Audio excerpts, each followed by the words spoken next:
Hello,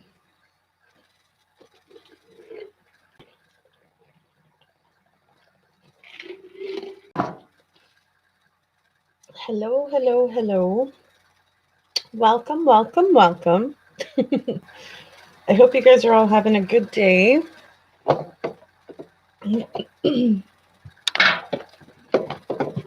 Oops. Oh, okay. Welcome to Watts Wicked Wednesday. However, you really want to say that. I just literally got in the door for my other job here, and now we're going to start up this one and get right into it, really. If you are somebody who is not for Chris Watts, smash that like button. Hi, Susie. How are you, hon? And then, yeah, let's just jump into this. So I took the opportunity to download the latest version or the latest next download. We had finished with Nicole Atkinson last week, and then now this week we're going to get into the case file 2018-273-S8. So if you're not familiar with where we're at, sorry folks, I literally just I haven't even finished it yet, but excuse me, down to salad. Running behind schedule for sure.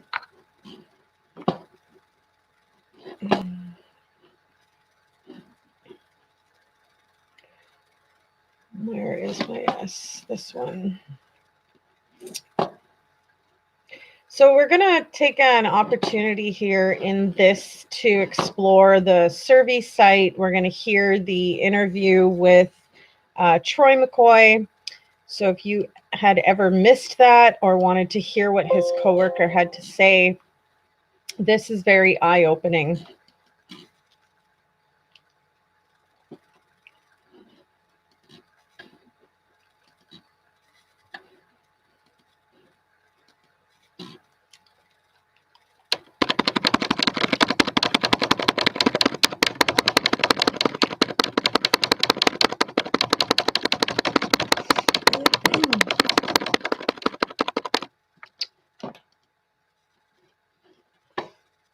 I just love these stupid fucking hackers that love to come in and fuck with my stuff before. Oh my God. Bunch of fucking head cases, I swear to God. Oh, goddamn people. Fuck yourselves, for real.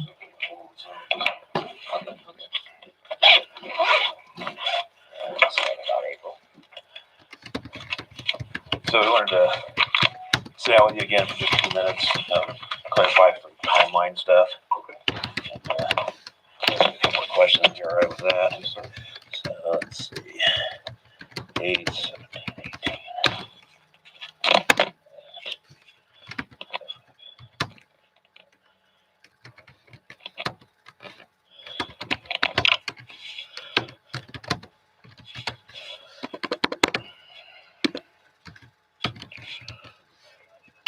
Is it MCCOY? Yes, sir. Okay. What's your date of birth, Troy? 3/26, 1985. 85. What's your home address? 3184 49th Avenue Court, Greeley, Colorado. 49th Avenue Court. Yes. Kind of unusual. Oh man, so many people that get lost coming to my house because there's another 49th, but it's just, I think, Avenue, not Court. Yeah. It's up on the north side of town. Totally other end. Yeah, right. So, Street roads, avenues. Need to rename their streets there, sounds like. What's the zip up there? 80634. 634. All right. And that number I called you on, is that a work phone? Yes, sir. Do you have a personal phone? I don't remember it since we came. That's fine. No problem. We're from Kansas, so We are. I have that one memorized. Where are you from, Kansas? Elkhart. I don't know where that is. Southwest one. Okay. My number is 970-238-9692. 0358. All right. How recent is that? This number? Yeah. I mean, I've had it for 8 months or so. Oh, for a while. Yeah. Okay. I just can't remember. I can't remember my work phone number. Yeah, no problem. I've never written down my picture, so I can give it to people to call me. Right. So, okay. So let's cover some timeline stuff here. Yes, sir. So let's start with on Sunday. So Sunday would be the 12th. Yes. Did you talk to No, Chris at all on the I didn't 12th? speak to him over the weekend. I seen him on Friday for Phoenix, Okay. and then he told me he wanted me to look at his Fire Stick that he bought. I said, TV Fire Stick. yeah, Okay. Amazon Fire Stick. Sure. So before the workday ended on Friday, he's told me that he'd meet me at the Safeway parking lot there in Fort Lupton, and he showed up in their Lexus, and Bell and CC were in the backseat. So he jumped out, gave me the Fire Stick, and right after he gave me the Fire Stick, that's whenever Cody called. Cody Roberts, the operator of Service 319, and said that he thought there was a leak in the bypass line.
This is all because of my goddamn fucking venting yesterday that these stupid fucking loser hackers have to come in and fuck with my day.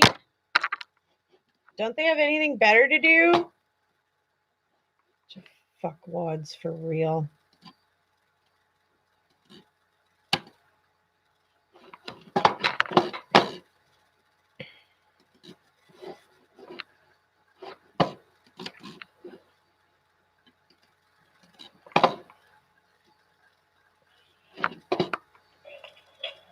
That's well. That's the Service 319. Yeah. Okay. Yeah. Let's cover some.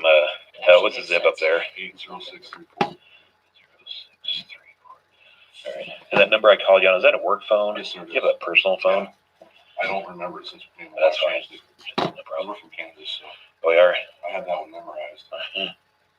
Where are you from, Kansas? Elkhart, I don't know where that is. Southwest one. Okay.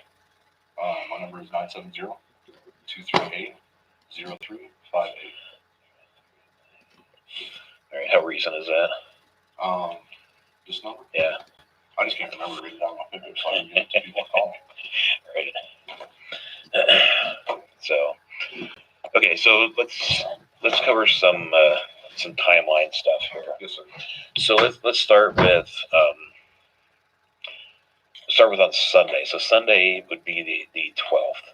Yes. Did you talk to No, Chris at all on the I didn't 12th? speak to him over the weekend. I seen him on Friday. Seen him on Friday. So that was the last time you saw him before the Monday. work week. Yes. Okay. I seen him on Friday, and he'd taken off Friday to take Shanann to the airport for Phoenix. Okay. And then he told me he wanted me to look at his Fire Stick that he bought. I said, okay. So Oh, like TV Fire Stick? yeah, Okay. Amazon Fire Stick. Sure. So before the workday ended on Friday, he's told me that he'd meet me at the Safeway parking lot there in Fort Lupton, and he showed up in their Lexus, and Bell and CC were in the backseat. So he jumped out, gave me the Fire Stick, and right after he gave me the Fire Stick, that's whenever Cody called. Cody Roberts, the operator of Service 319, and said that he thought there was a leak in the bypass line. And that's on 319, you said? Yes, the Service 319. Yeah. Okay. Yeah. Because that bypass line is now locked and tagged out because we did that Monday morning. Okay. Oh,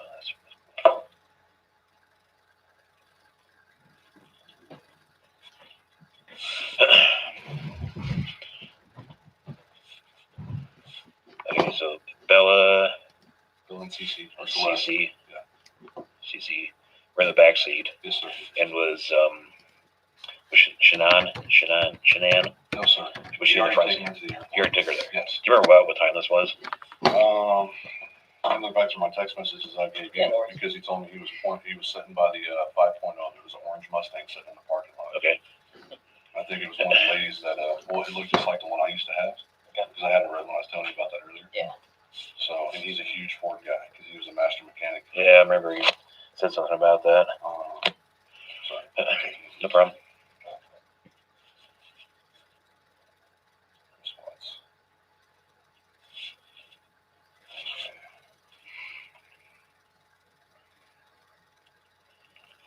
Thanks. Ford cleaned. It was in there. Okay, right here. It's at 3:05. Okay. Just wanted to send you the text message. Here, parked next to the orange 5.0. Okay. So. And he's driving the white Lexus. Yes, sir. And Bill and CC were both in the back. They were buckled up in their car seat. And he had pulled forward in the parking spot, and I pulled back here. And he was talking to me for, I don't know, about 3 or 4 minutes, and you could hear him hollering in there. So he got back in the Lexus, and he backed it up so they could see me. And they waved at me and everything like that. Okay. All right. And so you have no text conversation, no phone conversation, nothing like that over the weekend, Saturday and Sunday? Nothing. Okay. So Monday morning, Okay. What time do you leave to go to work? I usually leave my house about 6 o'clock. Okay. Is I'm that supposed to be here about 6:30. here at the office? Yes. So did you come straight to the office Yes, sir, I did. on Monday morning? Yes. So 8:13. Yeah, and I received a phone call from him Monday morning, but I couldn't answer while I was driving. So you can see in here, it's phone call declined. Okay. What do you have the time Yes, on sir, that I'll one? get the timestamp for you. That's what I'm looking for.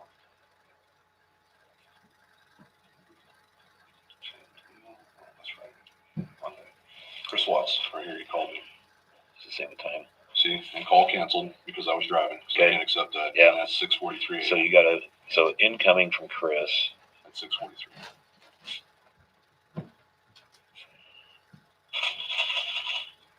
I drink water all the time. I have a partial put in about 1.5 years ago, and my goodness, man, you get freaking dry mouth from Really? that thing.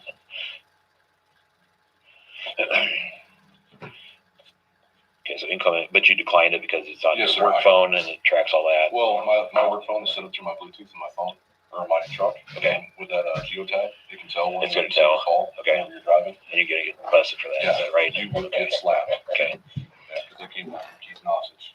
It's pretty high up in the company. All right. So we can't use it anymore. Okay. So, That's when you were driving out to the site. no, sir. That's when I was driving to work. Driving to work. 6:43. So apparently you'd gotten to work a little bit after Yeah, 6:45. I would have been running behind that day. Then. Okay. Do you remember about what time you got here? No, I don't. Okay. Can we check on? You guys can run my geotab if that helps. Whatever you guys need. Yeah. Okay. Yes. No problem. Might need that. Yeah. No. That's the important stuff. Yeah. Yeah, all right. That's what you're doing, Chris. That's right. Thanks. Okay.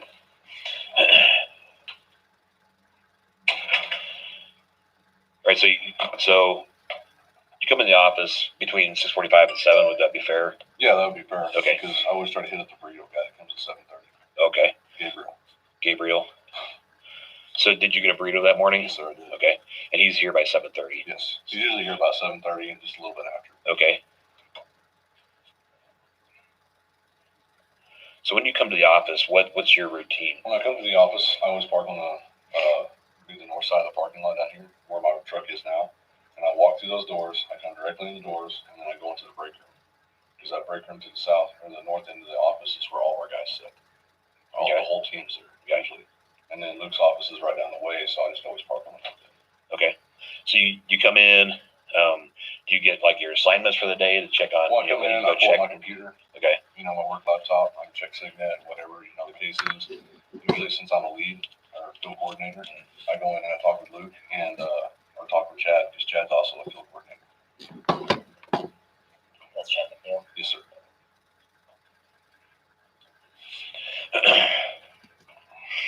So when you come in and check with those guys, what do you establish your route for the day or your routine for the day? Or topics for the day. I mean, okay. Whatever Zoom needs. I sent out an email last week on Friday night telling them that we need to start checking plungers in our wells because they're supposed to be checked quarterly, which is what Anadarko is supposed to require. So a lot of our new guys do not feel comfortable with that procedure.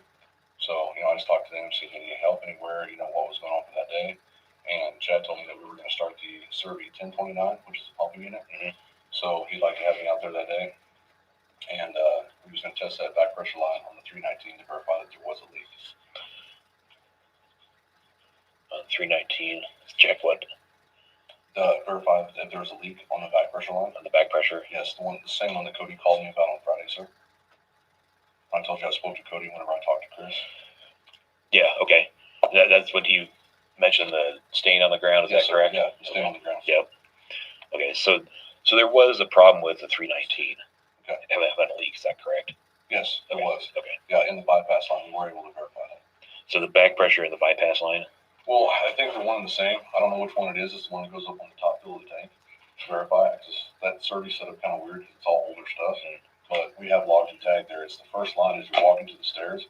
Right over on the right-hand side is that first line because that's where the staining was. And it's at the elbow underneath the ground is where I think the thread's washed out. Okay. So there was oil bubbling up from there, and that's what caused the stain. Okay, gotcha.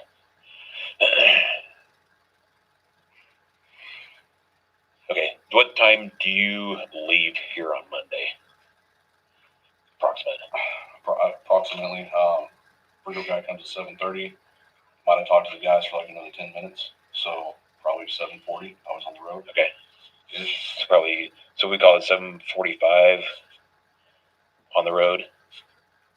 Yeah, I would say so, sir. Okay. So do you remember that day where you headed first? My first location was going to be to head out to Survey. So, well, okay. Do you remember 319. the 319 or the 1029? No, it was the 319 because they were testing that bypass line because I had the call from Chris here to verify. That was at 6:43 when I told you about it. And then I talked to Chad McNeil. And then after that, I talked to Chris again at 7:40 a.m. incoming call because I just left the office. So 7:40 a.m. Was it another call from Chris? Yeah, it was another call from Chris. So by 7:40, whenever I pulled over to take this phone call, I believe I was at the intersection of Old County Road 37 and I think it's 18 right there where the hell got theirs is. So 37 and 18? Yes. I had to pull over to the side of the road and park right because they're building a new construction there. Okay. The Gracie horizontals are going in, so the hell got theirs is the old location that held that lease. So I just pulled off the road right there to be able to take the call. How far is that from here? How far is that from the office? Yeah. I'm sorry, how far, where you took that call, how far is that from here? From the 319? No, from here. From the office? From the office, yeah. Okay. I don't know, you just go right down to 22, you turn on 22, so I'd say about maybe 10 minutes. So maybe I left right after the burrito. Okay. So, I mean, we can pull up my geotag, guys. That way I'm not, over the timeline. So what do you and Chris talk about? What's going on the field? Because he told me he was at the Survey 319, and then he was going to test the bypass line. I said, okay, I'll be out there in just a minute to be able to help you. But, I mean, of course, I'm at County Road 52 and 37.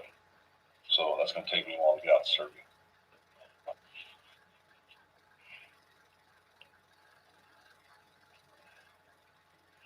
How long would it take you to get to Survey 319 from where you stopped to take this phone call? From where I stopped to take the phone call, we got to get back on County Road 52, head all the way to Hudson, then we jump on I-76, just like Luke took you guys out to Survey. So probably about another 40 minutes to be able to get there with drive time. Okay. So that's why I was telling you the other day, I thought I arrived on location about 8:30. Okay. To 9, so somewhere in that ballpark. So if you got that phone call at 7:40, how long did you guys talk? You remember? Yeah, it was 2 minutes. 2 minutes? Okay. Yes, sir. Yeah, because he asked me where I was at, and I told him I pulled over to take his phone call at the Helg out theirs, and then he told me he was at the serving meeting 319, and I said I'll be out there in a minute because Chad was going to have me come out to that 1029 anyway. Okay. So I told him I'd head to that 319. Okay. Was Chris scheduled to go to 319 that morning? He told me on Friday, whenever we spoke with Cody, because he was right there, because I took the call on Bluetooth because I was parked in the parking lot. Mm-hmm. Whenever he found out about the leak, he said I'll go out and look at that thing first thing Monday morning. Chris said he was going to go out first thing Monday morning And take a look at the 319. Yes, sir. To try to verify that whether or not that line was leaking or not. And I believe he called Cody. When I talked to Cody, he called Cody on Friday or Sunday at 5 p.m. and told him that he was going to head out to survey first thing Monday morning.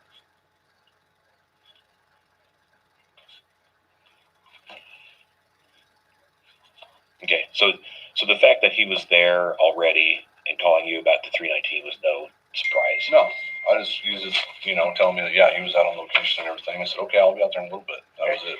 Right. And so it took you approximately 40 minutes to drive out there. Yeah, so now we're probably 8:40, 8:30, somewhere in that range. 8:30, 8:40. Okay.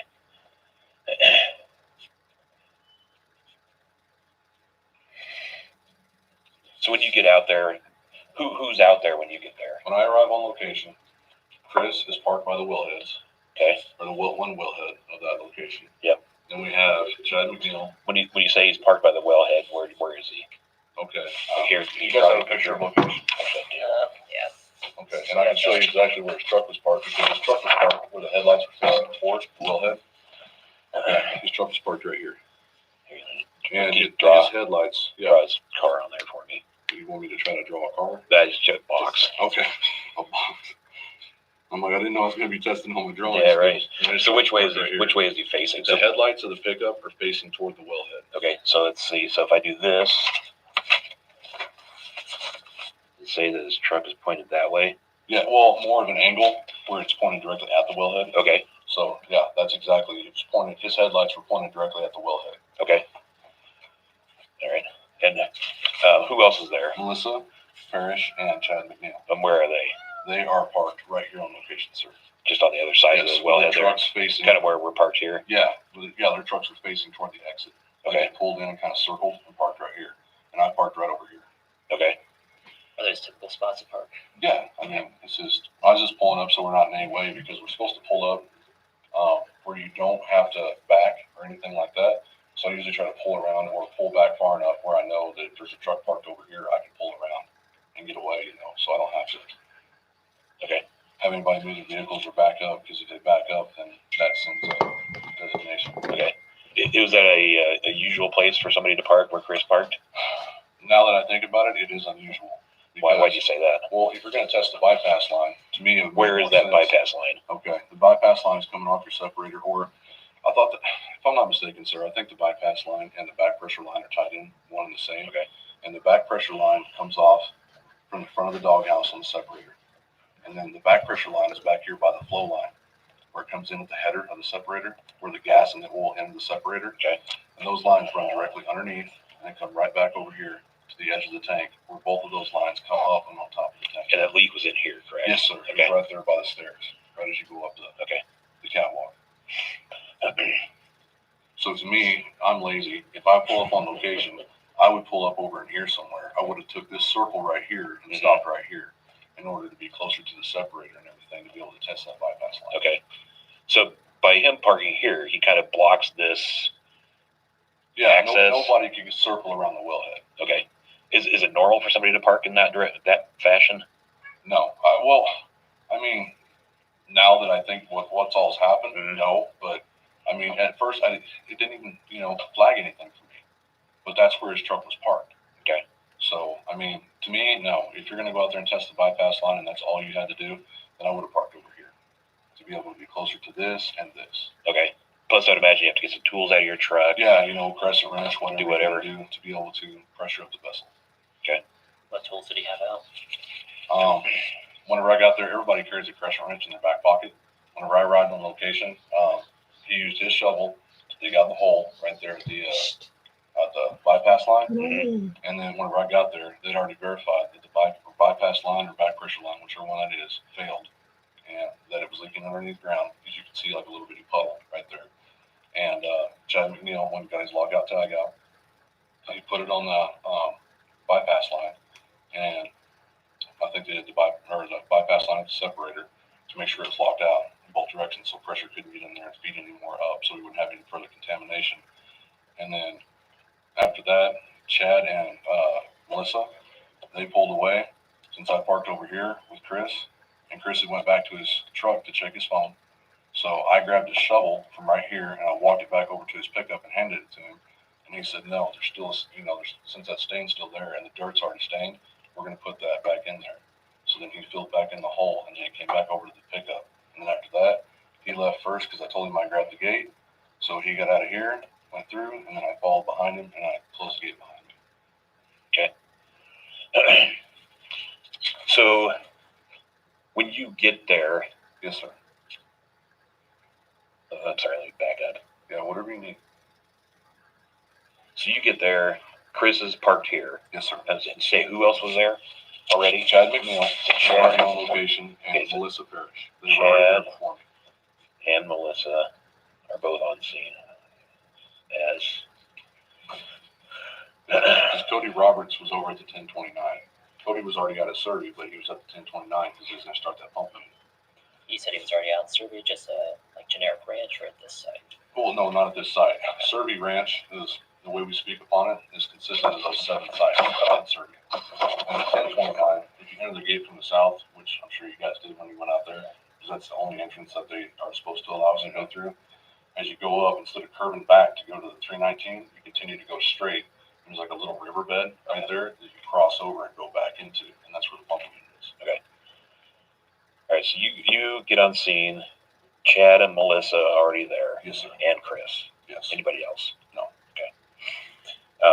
Do you see what Chad and Melissa are doing They were just over there by the bypass line. over here? Yes. Over here. Yeah, over there by the bypass line. Okay, we're all 3 of them over here. Confirm that. Yes. When I pulled up on location, all 3 of them were over there. Anything seem unusual? No. Just out of the ordinary? No. Well, as soon as I pulled up, and I talked to Chad McNeil about this because he remembered me making a comment that I didn't even remember. As soon as I walked out on location, I got out of my truck, and Chris is usually fairly decently dressed man. He's always got on pretty tight fitting FRs, like really, like he wears area out pants.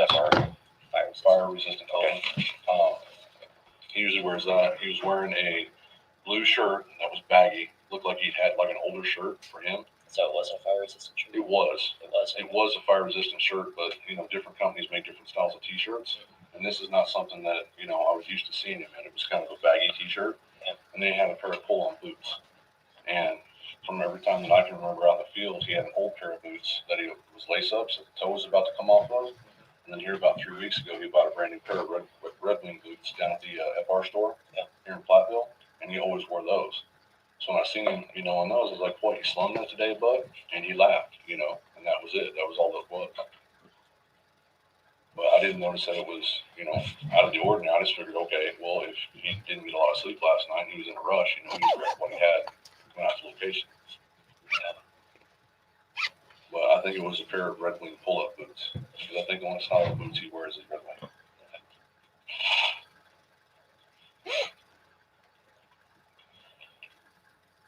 What color was the shirt? It was blue, like a very dark blue, like a navy blue. Okay. And that shirt was different than the shirts that he usually wore. Yes, well, usually he wears I believe it's Harry out that makes most of ours that come from down there. They're a little bit better looking. What's the company name again? Area. How do you spell that? I have no idea.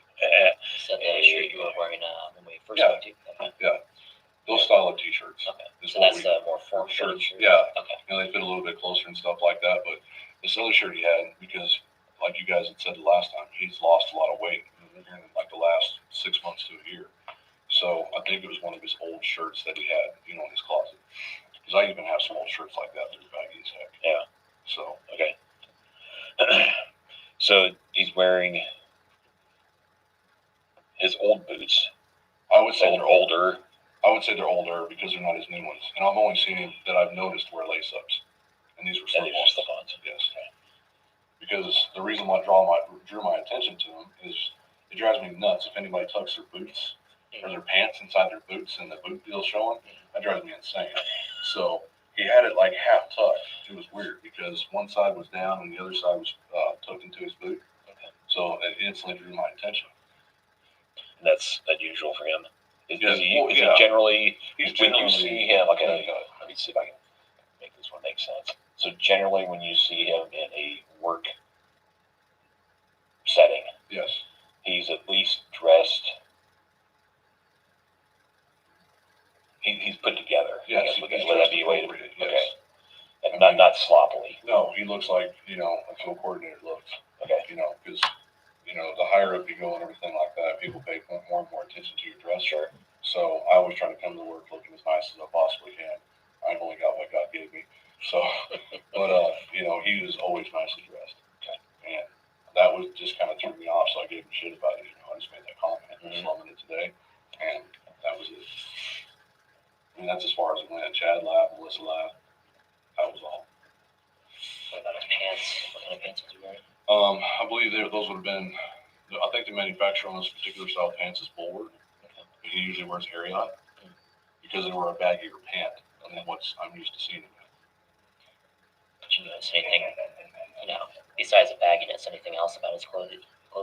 No, I mean that was it. I knew he was wearing it had to have been an older shirt back from whenever he was bigger, and then the pants and the boots.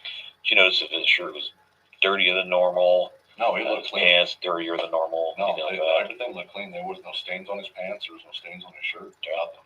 Did he seem out of sorts? Was he tired, sweaty? No, acting different, more quiet than usual? I know you said he's a Well, quiet yeah, guy. he's kind of a quiet guy, but that particular day, I try to joke around because I joke around with everybody. That's just the guy that I am in the group. And he would kind of joke around a little bit and stuff like that, but that was it. He was quiet. Some days Chris is pretty talkative. You can have an interaction with him, and then other days he's more reserved and he really doesn't engage with you when we do that because we joke about things. We both watch a lot of the same movies, and stuff like that. So we say stupid movie lines, and he just wasn't replying like he normally would. But I didn't think it was out of sorts at the time because of the fact that, okay, well maybe he woke up late, he's tired. I don't know. Okay. So you guys show up there, you mess with the back pressure line. Do you get it fixed at that point, or We is did not get it fixed, sir. okay? That line is still currently, as far as I know, locked out, tagged in. Okay. So how long are you guys on scene to try to fix that? Well, since they'd already diagnosed the problem, we wasn't there in a very short period, like 10 minutes, 15 minutes, I'm guessing. Okay. That I was there. Okay. Because they had already been there before me and diagnosed that it was leaking. So once it's diagnosed that it's leaking, you guys figure out that you can't fix it right at the moment. Right. You guys move on. Yeah, well, we have to move on as long as it's locked and tagged out, and that line wasn't going to interfere. They wanted us to open up that top field because that location is a Thames location, which is the Thames is what helps with emissions, so we don't emit any gas out of the top deep patch or anything. So they wanted that line open, and that's the reason why it was open because Cody didn't even open that line until last week. So we went ahead and closed it, locked and tagged it out. The well was still able to run because it's almost it was almost a load out there. I think Cody said it had about 9 foot in it, makes about 2 inches a day. He said by Thursday or Friday that tank should be ready to haul. So that's what we did. We left it running. Okay. So, and just so I'm clear, everybody left when you guys left.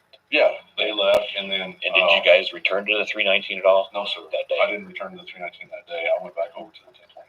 Okay. The 1029 pumping unit is where we were. Everybody. Yeah. Well, Melissa, Cody was over there because Cody was already at the 1019 prior. Okay. And then Chris pulled I'm sorry, up, and I pulled up behind him. 1019 or 1029? 1029. Okay. 1029. I'm making sure we're talking about the right one. Yeah, I'm sorry. That's right. 319 to 1029. Yes, I know. Yeah. There's so Okay. many different well names, man. Yeah. Okay, so let me do that one again. So everybody left, Yes. and then everybody went over to the 1029. Yes, sir. Is that correct? 1029. Okay. But Along you and with I were Cody. the last ones on the 319 location. Okay. Because I was standing over by that valve that we locked and tagged out, and Chris was over by his pickup. Melissa and Chad got in their trucks, and they drove off and said, "We'll see you guys at the 1029." I said, "Okay." So I grabbed his shovel, walked it over to his pickup, and he said, no, there's still staining on that ground, so we need to cover that up. So he covered it up. We got the truck. I told him I closed the gate. He left, and then I left. What's the point of covering it up? Just Covering I'm curious. Well, if a state inspector comes out and they find like a puddle of oil right there, then that would be a fine instantly. Okay. But if there's this staining on the ground, then you have a chance to investigate what happened. So we're still going to get the line fixed, but until the line was fixed, they wanted the line covered up. Gotcha. Just curious. No, that's fine. All right. So you guys leave, go to the 1029, Yes, sir. and you guys stay there for the rest of the day? I was there for almost the rest of the day. I didn't leave until around 2 o'clock. Okay. What about Chris? Chris, I'm thinking it's about 11 o'clock to noon is whenever, because he kept getting phone calls from a lady that was at the house, ringing the doorbell and everything like that, and couldn't get a hold of Shanann. She tried to call her, I guess, several times that morning, and said that she'd missed the doctor's appointment or whatever that she had. Okay. So he was worried. He told me that he was getting worried about it because nobody could reach her. So about 11 o'clock or so, he told us he was going home. But when Chad McNeil and I talked, I don't know if this would be anything that you guys could look into further for any kind of evidence or anything, but he told us that he had to use the restroom on the 1029. So he told me it was number 2. So he told us, well, I said, let's go over there by that tank at the 1029. So he backed his truck into the sunflowers at the 1029 and used the restroom. Okay. That's not out of the norm for us because we don't have porta potties out there, but that is something that he did do on that location. When did you and Chad kind of discuss things? Well, I spoke with him again today. He's like, you want to make sure that you bring that up to those gentlemen in case it can't help anything. Right. Because I talked to Chad and I talked to Luke and told him that I was going to be coming in today. Okay. Because Chad's the other field coordinator, so I was keeping in the loop with him, and I called him because Luke didn't answer the first time. So I just wanted to call Luke to let him know that I was coming into the office today to do an interview with John. Okay. Okay. Can we back up to the 319 for a second? Yes, sir. When he was he looking around, just get kind of the surroundings at all? Did you Well, notice? Okay. When we got ready to get back in our pickups and leave, he was messing on the phone, like texting or whatever. I don't know if he was texting the lady that was at the house or whatever the case may be. It didn't seem odd to me at the time because I thought he was walking toward the back of his pickup, and before we leave the location, we're supposed to do a circle check. A 360 circle check. That means you walk all the way around your pickup to verify that there's nothing in your way so you don't hit it. So whenever I seen him walking, he walked just right past his truck, just a little bit, not very far, and looked out in the field like that, and then he walked right back, and that was it. Did he do a full check, or did he look at a specific point? No, he didn't look at any specific point. It was like his eyes were just kind of up like looking toward the sky. Okay. He just had his head up and just kind of looked around like that, and then turned around and walked right back. So is he looking out into the field, or Yes, was he looking back he was over the looking out path into the field. to the south? Yeah, that would be. I guess that would be the south. I get confused on that. Basically towards 76. So All right, south he's was parked that right way. here. Yeah, he walked right past his pickup, just a little ways, not like super far, but just right past his pickup because I thought he was doing a circle check. And then he looked out, just looked across the field real quick, and then he walked right back to his truck and got in. So was he off the pad out here in the weeds? Yeah, because the way he parked his truck with his tailgate was right kind of by the weeds. Right back here. Yeah, right back here. Okay.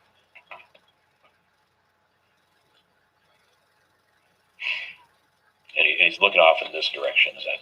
Yeah, he was looking off because he walked right past here, and he was looking back in here. It was just breeze.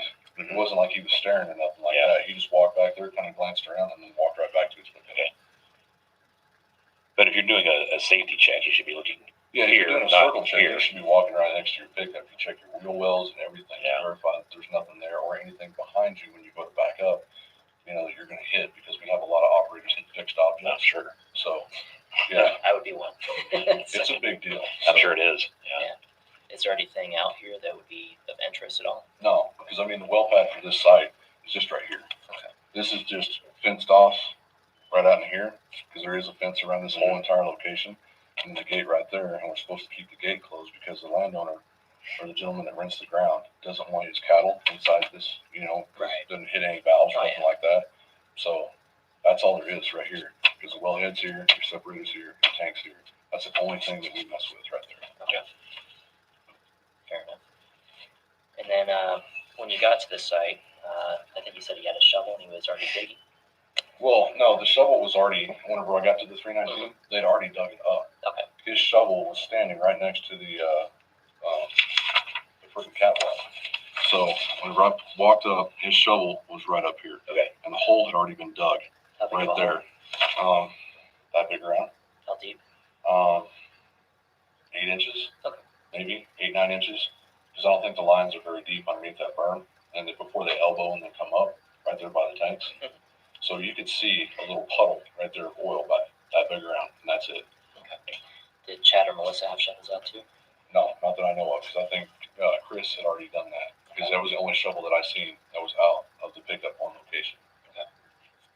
Did Melissa or Chad have any other tools out? No, everybody just carries their crescent wrench. Okay. So that's our thing. As soon as we get out of the truck as operators, 90% of our job will focus on a 12-inch crescent wrench.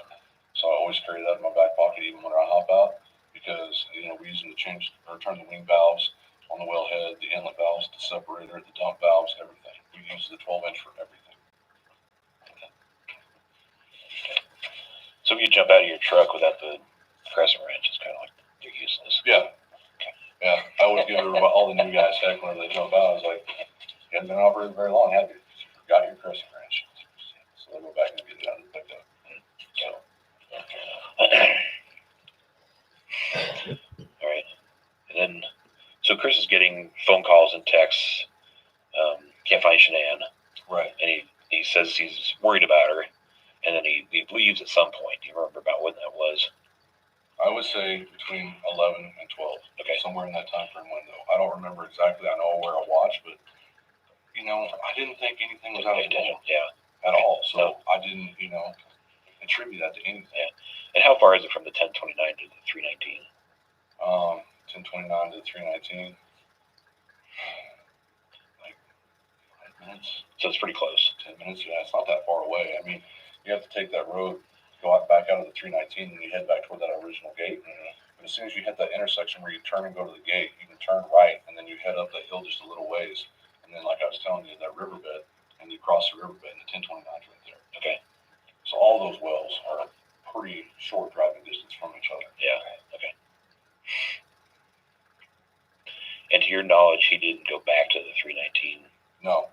But Chad and I were staying on location at the 1029 because we had to call, I think, Steve Ergonati, and he shoots fluid levels for us because we had that pumping unit going for almost 2 hours, and the stuffing box was heating up. And polish rod, because there was no fluid, it wouldn't bring any fluid down the hole. So I don't know if something's happened down the hole with the pump, but the stuffing box is right on top of the wellhead, and as soon as that thing heats up, you have to keep spraying it or putting grease on it or anything like that to keep it cool. Because as soon as you burn those rubbers, if any fluid does come up, then it would go all over the place. Sure. Yeah. So we had to shut the unit down, change out the stuffing box rubbers, and then we gave Steve Ergonati a call, and he has a echometer type deal where he shoots nitrogen into the backside of the casing, so you can see the fluid level. So actually, he shot it into the tubing, but you can see the fluid level on his computer. Because it will tell you that sound wave that runs down the well, it'll tell you where all the collars are and everything. And I stayed out there while they shot the fluid level. Okay. All right, so you work on the 1029 for the rest of the day? Yes, and about 2 o'clock I left. Chad was out there longer because he was talking to Steve. Okay. And you left, and what'd you do after that? I left and went straight back toward like Hudson and everything, so I could come back into the middle of the field. That way I could be there if anybody needed anything, because being a fuel coordinator, you have to wait until everybody leaves the field and everybody checks out to make sure everybody makes it home safe before you can leave the field. So then as soon as the last person checked out, I can give you the time on that too. Yeah.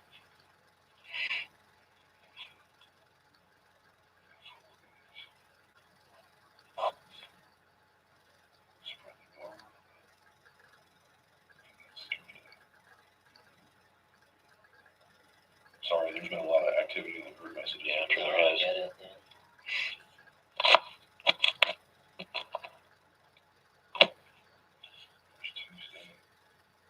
Okay, this is what time I checked out. Headed out, Daniel Bar, and I checked out right there, right after Daniel Bar. What time was that? So I'm guessing that was about around A little 3:56 p.m. A little after 4, maybe? Yeah. Maybe right at 4? and Chris didn't send the message when he was leaving the field, so I put Chris's out as well. Okay. Everybody have a good evening. Can you scroll up to the beginning of the day? I understand that. Oh yeah, usually, that's fine, sir. No. when you check into a site too, most people will use the group me to say, "Hey, I'm here," or "I'm over here." Okay, whatever that's the case is. Saturday, Sunday, because this is Victor Zambala. He worked the weekend. Okay. All right, and then Cody at 6:30 or 6:28 a.m. in the field. Yeah. But we're out in the field. I don't know. Luke's saying that Alex is on PTO. Okay. So Tony or Robbie to please cover that route. And I got a O2 hit at 11:21 a.m. on my gas monitor because I was getting a pipe wrench out of my toolbox. If you stand too close to that exhaust where your truck's running, it'll give you a hit.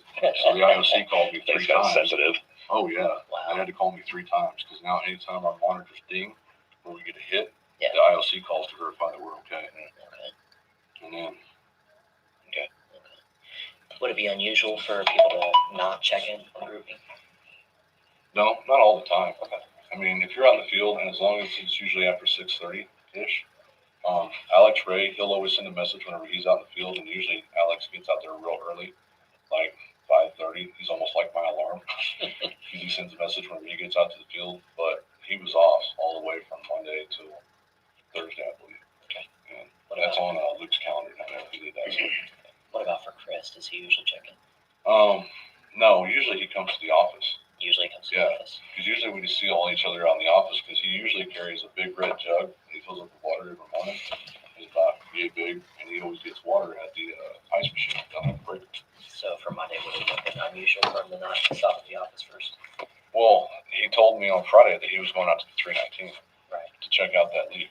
Okay. So we didn't think anything of it. Yeah, but just overall, So yeah, because he always comes to the office. Okay. Always, or I would most of the say time? pretty much always. Okay. You know, he's there because that's where him and I meet because we're both field coordinators and he'll talk to me about any issues that we're going to have out in the field that day or what we need to do. Okay. So we'll just go over that and then we'll head to whatever locations we need to. But I always meet him every morning down there in the break room. Do you know why he was so quick to jump on this 319 No, to sir, go check it? I don't. Because we're all the way back at Friday, Right, and he's talking about, hey, I'll go Monday and do it. right. No, and Cody's like, okay. You know, because Cody's the operator out there, so. Why wasn't Cody fixing it? Well, Cody found the stain, and Cody found that stain later on in the evening. I can see what time on Friday. Cody called me. Yeah. And he said he was going to run back to a couple different locations and back to at least one of the locations out there where he had some oil gator. And that's just some stuff that we can mix in with the ground, any kind of oil that sits in there, and that'll help break that stuff down and everything and remediate that stuff. Let's see.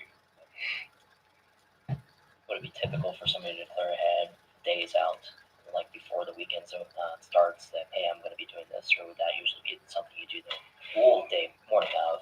Chris has said since he lived on 52, right off Highway 52, that it's a straight shot from him to leave his house, go straight to Hudson, and jump on 76, and go out there and verify it. Usually when we verify a line that's got a leak, we usually have more than one person out there. That way if we do send pressure to that line, one person could be here verifying, the other person could be at the separator sending the pressure. That way if there is a leak, we can hurry up and shut it off. That way we don't have excess contamination. Right. And That makes sense. whenever Cody Roberts called me the last time, because I called him and asked him how it was going, and then he called me again whenever I was in the parking lot on Friday of that week. It was at 3:13 p.m. Whenever Cody Roberts called me and identified that there was a leak out of Circuit Ranch, or at least at the time he suspected that there was a leak. Okay. And I told him, don't worry about it, dude. It's Friday, we'll double check it on Monday. We can go out there on Monday morning and verify. And that's whenever Chris said, I'll go out there on Monday morning. So, Is he usually one to volunteer for something like that? yeah, usually he is. I mean, he's really good about doing that stuff.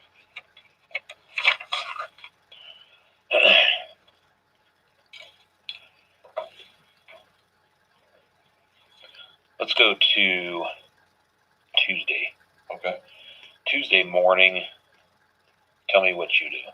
Tuesday morning, I come into the office, meet with the group, talked about whatever we got to do that day. I know that we had training set up to go, because Luke sent out a message for training that we had to have at the Aquaterra State. So I went to the Aquaterra State First. No, not first. I'm trying to pull it up for you. Okay, we're still on Monday. Let's go to Tuesday. Do you have any contact with Chris on Monday evening? Monday evening, the text message that I gave you. Yeah, I think I just sent you a just asking text. how he was. Okay. Chris was pretty short, I'm just saying. Yeah, none of his replies were very long.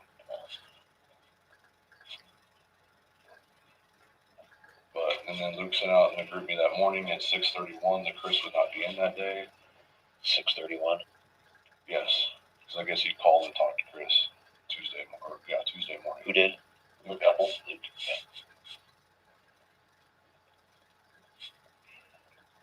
Okay, they ordered an air compressor. Everyone meet me at the Aquaterra State, 1836 at 11:15 p.m. for some training. Bring your Mod 1 books if you have them, because we got to complete our Mod 1 before November for any APC group badges. What's a Mod 1? A Mod 1 is a general knowledge of all your parts, moving parts, your separators, your pumping units, your ECDs, your gas compressors, your VRUs, your VRTs. So they want you to be able to go out to a location and walk them through every step on how that functions. So I tested out last year at the beginning of this year on it, and if you didn't get a 2 all the way around, then you would have to turn around and redo it. So the ones that I missed, we're going over some of that, and Luke had another meeting that day, so we had to have a phone call at 1 o'clock. So we set on that location and we went over to air something. So Aquaterra State's not anywhere.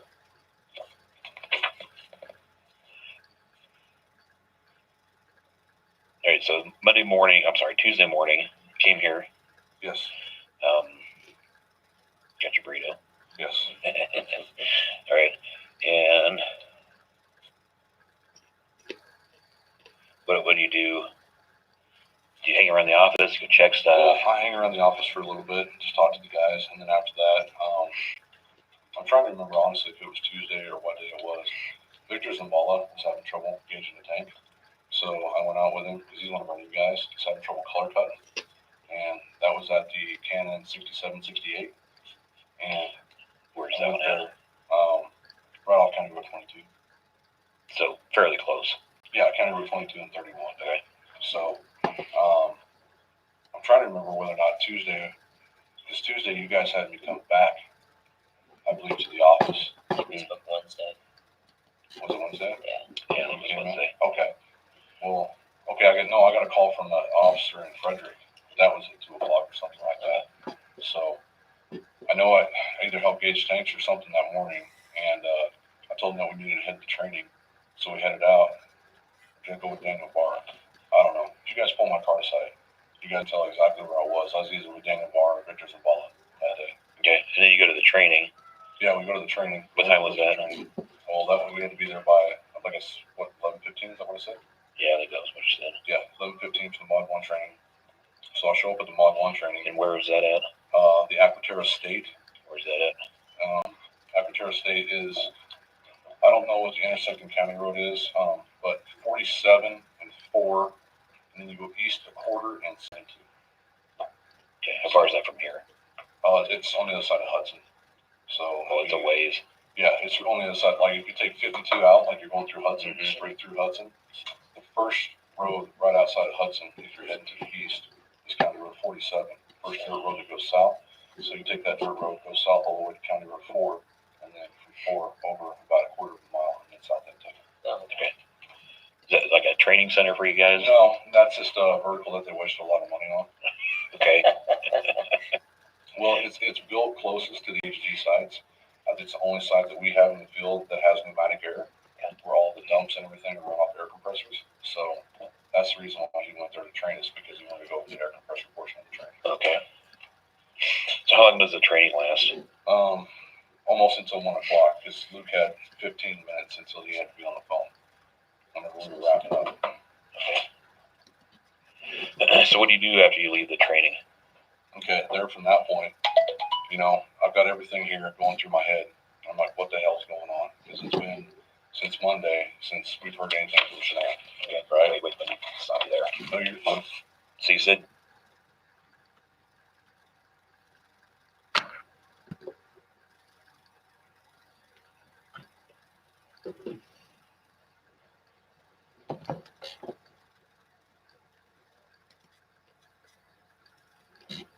Of course.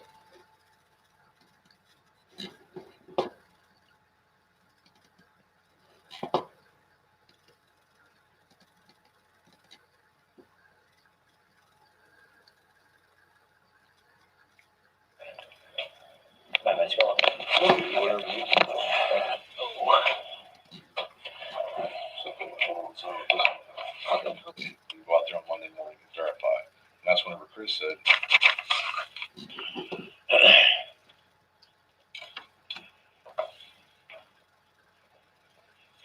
let's go to Tuesday. okay, Tuesday morning, tell me what you do. Tuesday morning, I come into the office, meet with the group, talk about whatever we got to do that day. I know that we had training set up to go, because Luke sent out a message for training that we had to have at the Aquaterra State. So I went to the Aquaterra State First. No, not first. I'm trying to pull it up for you, sure. Okay, we're still on Monday. Let's go to Tuesday. Did you have any contact with Chris on Monday evening? Monday evening, the text messages I gave you. Yeah, I think I just sent him a just text. asking how he was. Okay. Chris was pretty short, I'm just saying. Yeah, none of his replies were very long.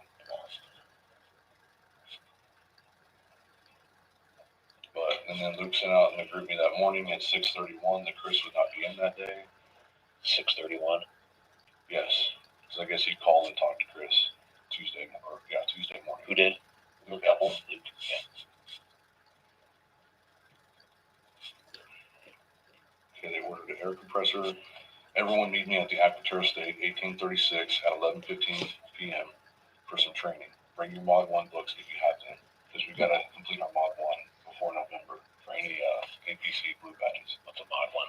A Mod 1 is a general knowledge of all your parts, moving parts, your separators, your pumping units, your ECDs, your gas compressors, your VRUs, your VRTs. So they want you to be able to go out to a location and walk them through every step on how that functions.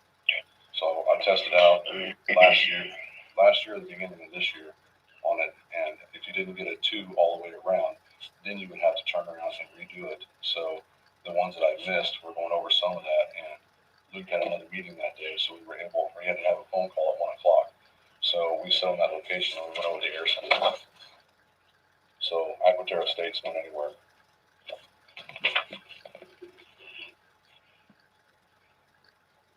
All right, so Tuesday morning, came here. Yes. Got your burrito. Yes. All right, and what do you do? Do you hang around the office, go check stuff? I hang around the office for a little bit, just talk to the guys, and then after that, I'm trying to remember honestly if it was Tuesday or what day it was. Victor Zambala was having trouble gauging the tank, so I went out with him because he's one of our new guys. He's having trouble color cutting, and that was at the Canon 6768. And Where's that one at? Right off County Road 22. So fairly close. Yeah, County Road 22 and 31. Okay. So I'm trying to remember whether or not Tuesday, because Tuesday you guys had me come back, I believe, to the office. I think we spoke Wednesday. Was it Wednesday? Yeah, it was Wednesday. Okay. Well, okay, I got a call from the officer in Frederick. That was at 2 o'clock or something like that. So I know I either helped gauge tanks or something that morning, and I told them that we needed to head to training. So we headed out. Gonna go with Daniel Barr. I don't know. If you guys pull my car aside, you guys can tell exactly where I was. I was either with Daniel Barr or Victor Zambala that day. Okay, and then you go to the training. Yeah, we go to the training. What time was that? Well, 11, we had to be there by, I guess, 11:15, I want to say? Yeah, I think that was what you said. Yeah, 11:15 for the Mod 1 training. So I show up at the Mod 1 training. And where is that at? The Aquaterra State. Where's that at? Aquaterra State is I don't know what the intersecting county road is, but 47 and 4, and then you go east a quarter and south into. Okay. How far is that from here? It's on the other side of Hudson. So it's a ways. Yeah, it's on the other side. Like if you take 52 out, like you're going through Hudson, straight through Hudson, the first road right outside of Hudson, if you're heading to the east, is County Road 47. First dirt road that goes south. So you take that dirt road, go south all the way to County Road 4, and then from 4 over about a quarter of a mile, and then south into. Okay. Is that like a training center for you guys? No, that's just a vertical that they wasted a lot of money on. Okay. Well, it's built closest to the HD sites. It's the only site that we have in the field that has pneumatic air, where all the dumps and everything are run off air compressors. So that's the reason why he went there to train us, because he wanted to go over the air compressor portion of the training. Okay. So how long does the training last? Almost until 1 o'clock, because Luke had 15 minutes until he had to be on the phone whenever we were wrapping up. Okay. So what do you do after you leave the training? Okay, there from that point, I've got everything here going through my head. I'm like, what the hell's going on? Because it's been since Monday since we've heard anything from Shanann. Yeah, right. Wait, stop you there. Oh, you're fine. So you said you got everything in your head. Tell me what that means. Well, everything that's going on. Yeah, Chris took off work, and I'm worried about his wife and his kids, because I've known his wife and his kids. I've been over, hung out with Shanann, hung out with Bella, and everything. So I'm like, what's going on here? He's been real short, text messages, and there's been no news updates. I've been seeing, stuff coming out that people are looking for me, everybody's sharing it on Facebook. So I was like, well, if nothing else, it's 1 o'clock. I don't have anything else to do. I'll head back out toward that 319 and, see if I see anything out of the norm and stuff like that. And that's the same time that officer called me. What prompts you to want to go to the 319? Because that was the first location we grabbed that morning. Okay. Just because, or something's tripping your suspicion here, obviously. Well, I mean, honestly, because I've seen him in the different clothes. Okay, I seen him in that, and then, and he just was short with me that day. Okay. He wasn't really like engaging in conversations and stuff like that. And then all of a sudden, 11 o'clock to noon, his wife's gone. Supposedly, and he thought that she went to her friend's house or whatever. I'm like, this is, even in my head, it's not adding up. So you've been thinking about this quite a bit as I Monday went along. I work with. They're all like my brothers. Yeah. Honestly. You can ask my whole group. I would do anything in the world for them, I'd be there for them. They can talk to me about anything, and everything. And I was like, man, this is just so weird, because they're such a picture-perfect couple. And all of a sudden, she's just gone, And that didn't make any sense to me, because by then we heard that the cell phone was there, the kids' medication was there, the purse was there at the house, everything. And Shanann and the girls were gone. That didn't make any sense to me. Okay. Because Shanann lives on that phone, because that's what her business is that phone. So I drove out to the 319, and as soon as I went to the gate was already open. There was a water truck driver on location, and from MPT, and I signed his JSA. So I parked out by the wellhead, and I didn't want to alert the guy that I was, out there looking for anything odd and suspicious or anything like that. So you know what time that was?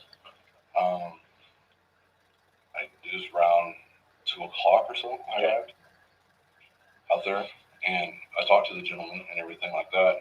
I told him, I was like, well, I think, I might have forgot a crescent wrench or whatever, because I didn't want to tell him, because I didn't know if I should look around the field or what I should do. So that's what I told him. Okay. And then I signed his JSA, and I turned around and looked at the clock, and it's like, it's so freaking late that by the time I get out of Certain Ranch and back to, the area around like County Road 22 and, 37, kind of like a baseline, if somebody needs me, then I'm going to be way too far away. So I went ahead and just got back in my truck after I signed his JSA and left location. Okay, why did you sign that? Because I'm supposed to. Okay. I have to sign that what JSA. Is JSA? Job site analysis. Okay. So these contractors that work for us, if they pull up on a location, they pull a tank, which he pulled the open top water pit.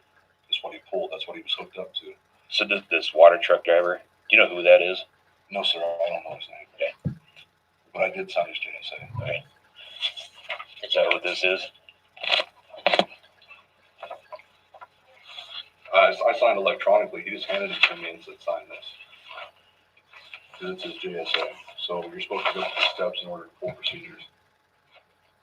Yes, that's exactly what that is. Okay. So this thing here has a list of all these questions, and who filled all this out? He would have. He did. Yes, sir. Okay. And this is something he fills out every time he goes You're on site. supposed to. Every time you go, well, not every time you go on a site, but if you're pouring a load of water, you know, like if they're just driving up on a site, they don't have to fill it out. But if you're doing any kind of work that's outside the realm of normal activity, but for them, that's their job. So they're required to fill out a JSA for Anadarko. Okay. So they have to fill out the JSA, and they have to go through their job steps and everything.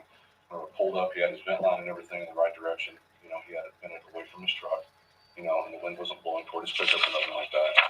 Where is he parked when you get here? He was parked. Okay, your water pit's right here. Yep. He was parked right here. Is that a normal place for him to park? Yeah, that's a normal place, I would say, for him to park, so he can, because I believe you have to go over the top, pull these open top pits. So he would just put his load line inside that pit right there and then pull out the sludge. Okay. And he was hauling this load to the OPF. Where? The OPF, the oil polishing facility. Okay. Where's that at? That's on County Road 49. Where do you park when you pull up on Tuesday? When I pull up on Tuesday, I went right by him, right over here, and I pulled up right about here on the location. Okay. And then he walked over from his pickup before I even got out of my truck, and he was right here. And I signed the JSA right there. Okay. Did he ask you what you were doing? Yeah, and I told him I was looking for a crescent wrench. Okay. But that was bullshit. Well, I didn't, just because things have been so out of sorts, I wanted to, to go out here to see if I seen anything, because I've spoken to that officer too. Okay. When you remember what the officer's name that you spoke to? I got a voicemail. And I spoke to him at like 2:04. But, things in my head weren't adding up correct in my eyes. So I do have a voicemail from him.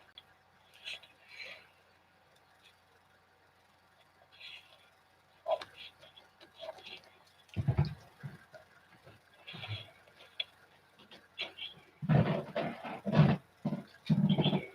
What's it called? Okay, here's the voicemail. I didn't delete it. At what time? He called me earlier in the training. McCoy, this is Officer Walsh, Police Department.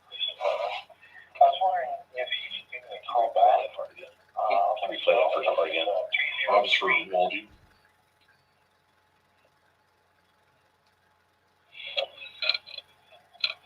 This message is for Troy McCoy. This is Officer Walsh with the Frederick Police Department. I was wondering if you could give me a call back on my cell. It's 303-500-4073. Again, that's 303-500-4073. I was calling you with regard to working on trying to find a missing person. And I was going to ask you, Christopher Watts, I believe that you work with him, gave your name as someone that he was going to meet yesterday in the early morning, possibly would be, or that you work out at a site where he was going to be working. So, anyway, he gave your name. I was just wanting to talk to you. A couple questions with regard to Chris, and that would be it. So, if you could give me a call again, Officer Walje, W-A-L-J-E of the Frederick Police Department. If you think will help, Yeah, really. call the police department. I'm currently there, currently here, I should say, and I can talk to you at the office if you feel more comfortable calling that number. But again, my cell is 303-500-4073. If I have to leave. Thank you. Good night. All right, thanks. Yeah, no problem.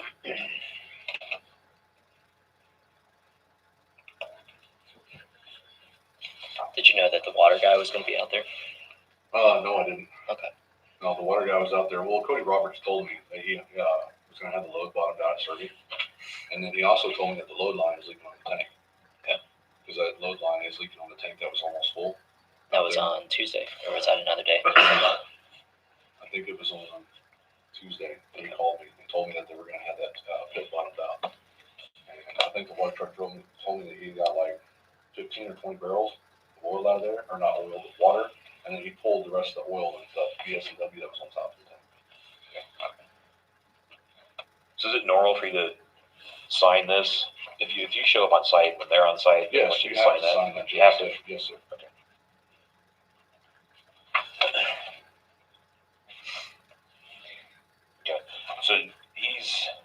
you pull up around here, or approximately here.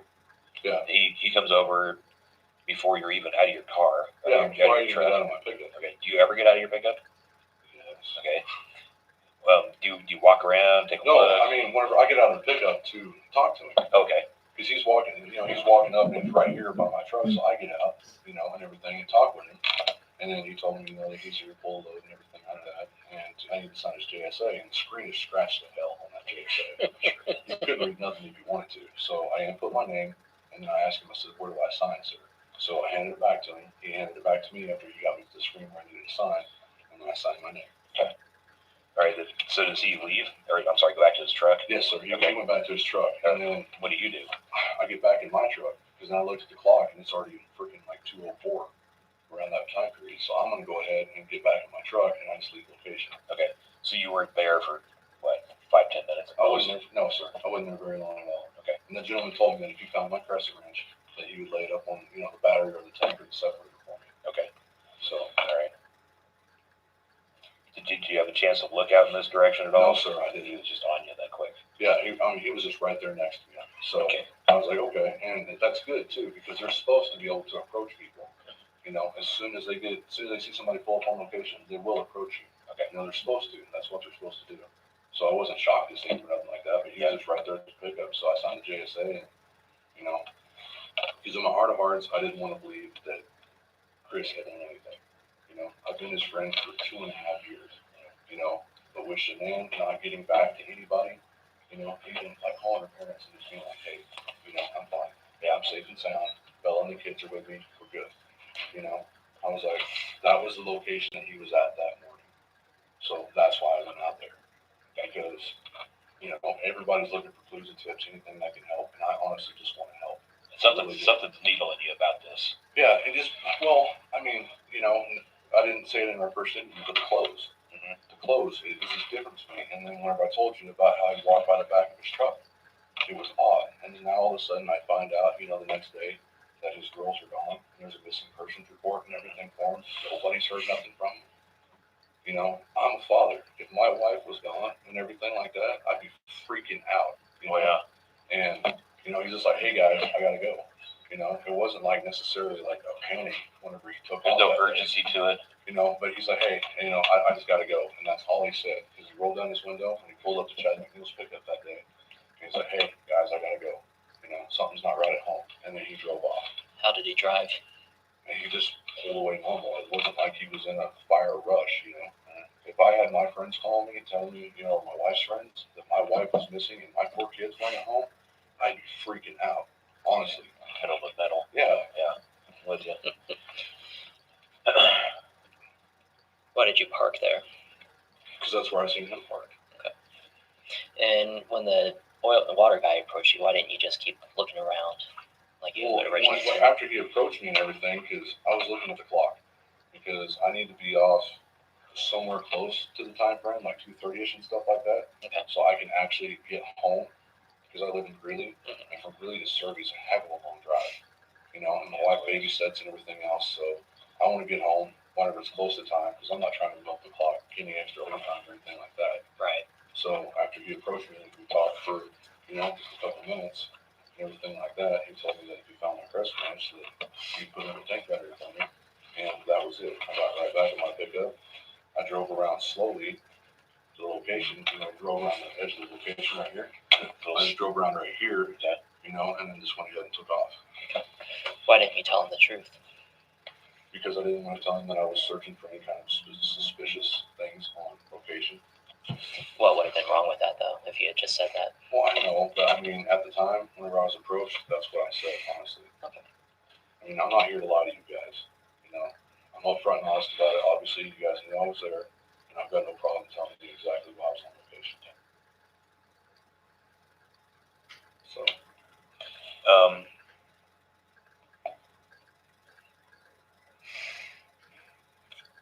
did you talk to your wife about this on Monday when you got home? well, yeah, because Shanann and Juanita, did the Thrive thing. Because Juanita's a promoter as well, but she's never even hit her 4K on that.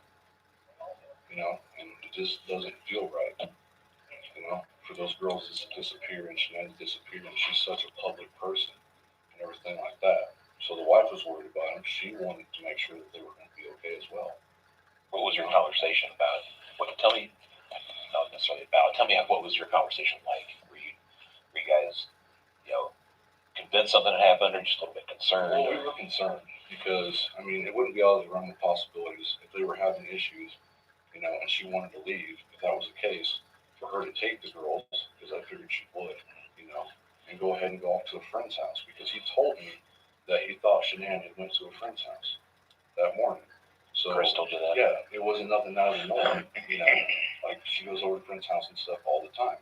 But that's what I told my wife. I was like, well, I don't know if she took off, went to a friend's house, whatever the case. And later on in the day, we found out that the cell phone was still there, and everything, hers, all that kind of stuff.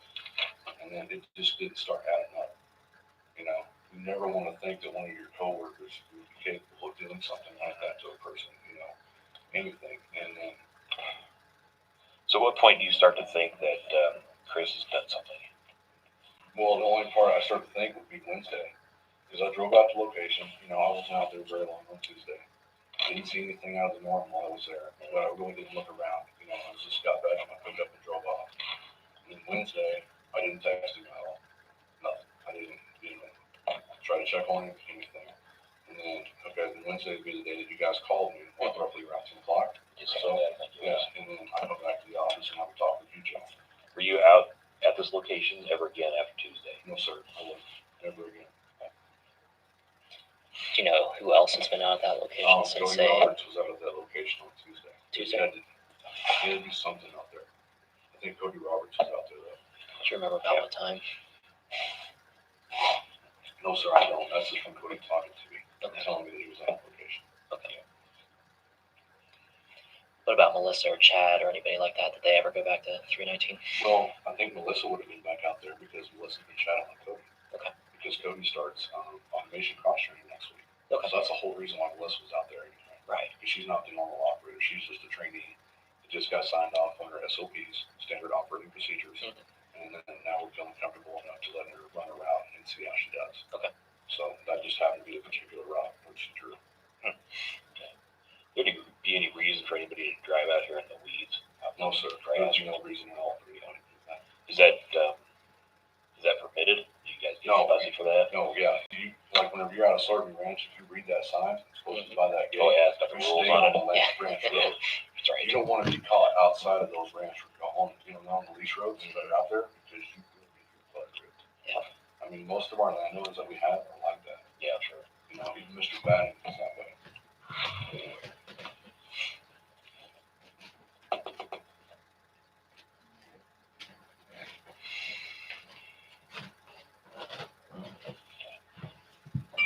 Anything else that we haven't talked about regarding any of this stuff that you can think of that we need to cover?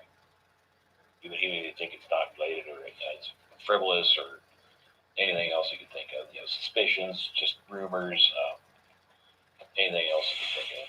Right. Well, I'm trying to go through my head on everything that I could have said to him that day. I mean, all this stuff that's going on, sometimes it's hard to remember, but I do.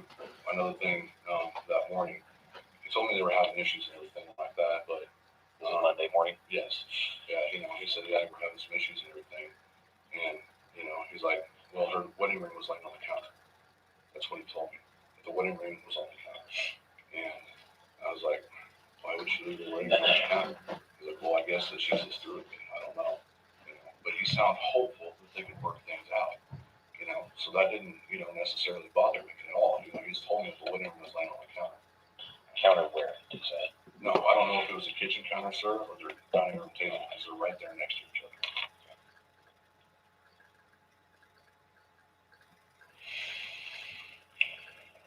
Did he say anything about, hey, this is going to be hard on the kids? Anything like that? No, he never spoke of his girls. Never did. No. Like he said that they didn't go to school or whatever at CC and Bella, because I don't know if they had like a daycare or something that they go to every day. But he said, yeah, she didn't take them to daycare and she didn't go to a doctor's appointment. That was it. That's all he ever spoke with the girls. But he just told me that him and Shanann had issues and everything, and that's why I figured why, because she didn't get in until late Monday morning or Sunday night, whenever she got in, and I figured that they just couldn't sleep. Honestly, it's the reason why he looked the way he looked. I never put things out of sorts, or even would have thought about things being out of sorts until nobody heard from her. Right. And she's not that type of person at all. Does he generally talk about his girls on a day-to-day basis? Here and there, if they get to go do something. Okay. He loved playing with them and everything. Last pictures I seen anyway of the girls, other than him, I seen them on Friday with him. They were happy, laughing, and everything when we got in Fort Lupton. And like the trips that they took out to the beach in North Carolina. They always post stuff like that. And for the most part, if anybody asked him about his kids, he would just light up. They were like the center of his world. It's what it seemed like. But now, what we know now, obviously that must have not been the case. Because any father that loves their children would never do something like that. So I'm just blown away with this, and I know me going out to location on Tuesday does not look good upon my part. And I told the guy I was looking for my wrench, but I had that sick feeling in my stomach. Okay, we haven't heard anything from her. If I can find anything out on that site where I can tell authorities, something about it, that we can find out what happened. I was praying to God that wouldn't be true, because it's a guy I worked with for 2.5 years. Hey, he's your buddy. Yeah, I would consider him a friend. He didn't hang out outside of work hardly at all. I went down to his house twice for thrive parties, like I told you guys before. And I met him at Fort Lupton because he asked me to try to put some programs in the fire stick for him. I said, okay. That was the only reason I met, and it was a brand new fire stick straight out of the box. And I handed it back to him on location that morning. So,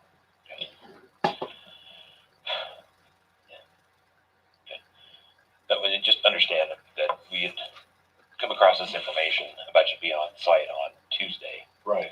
And it's just one of these loose ends that we need to tie up. I understand that. That's why I said I had no problem coming down and talking. Sure, no problem. And I appreciate that. And I think you pretty well told me that you recognized that something was wrong, and you put a few things together that was tripping your suspicion. That's why one of the first things I brought up to you guys is, okay, we're at the 319. That was the site on the main line. I got a map out my truck. Anything I can do to help. I went and got you guys a map so you guys could take pictures of it or whatever. You called me and asked if we go out to Survey Ranch together. I said, yes, sir. Yep. I didn't hesitate, and I drove straight from County Road 37 and 52, where I received your phone call, straight to Hudson and waited there for you until you guys arrived on location. Yeah. Because, I wanted to help. Yeah. And I didn't know it was going to turn out this way. No, and I appreciate it. We appreciate that. But, and obviously you thought something was up, because that wasn't adding up. Yeah, I pay attention to a lot of things. I've got like ADD. I notice stuff that's just different, that a lot of people just kind of gloss over. But I've got so much that runs through my mind all the time. I don't remember everything. But then Chad and I started talking about the day that we were on that location. And that's whenever I remembered all that stuff. So I was like, okay, I'm going to have a meeting with those gentlemen today. Tell them everything that I know. Just to see if I can help out in any way, shape, or form. Because, I can't believe what happened. That's absolutely terrible.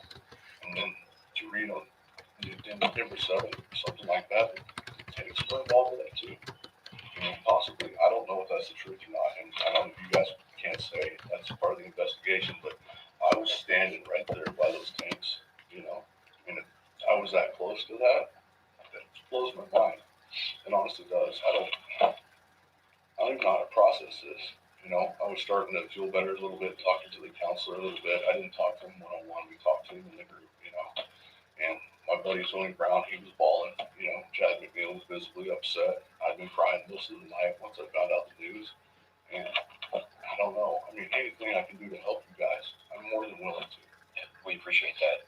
But I just don't know. This is absolutely horrible. I've never been a part of this in my life. I've never been in trouble in my life, I don't have any experience with talking to officers.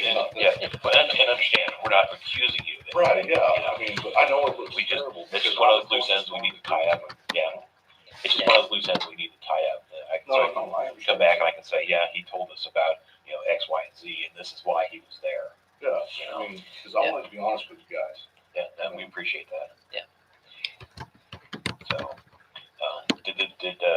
go bring in a counselor for you guys? They did. It was a gentleman, it was an older gentleman, I don't remember his name. I've got the paperwork that he gave us we have like a counseling hotline that we can call if we need any help. And I believe he was here today's Friday, right?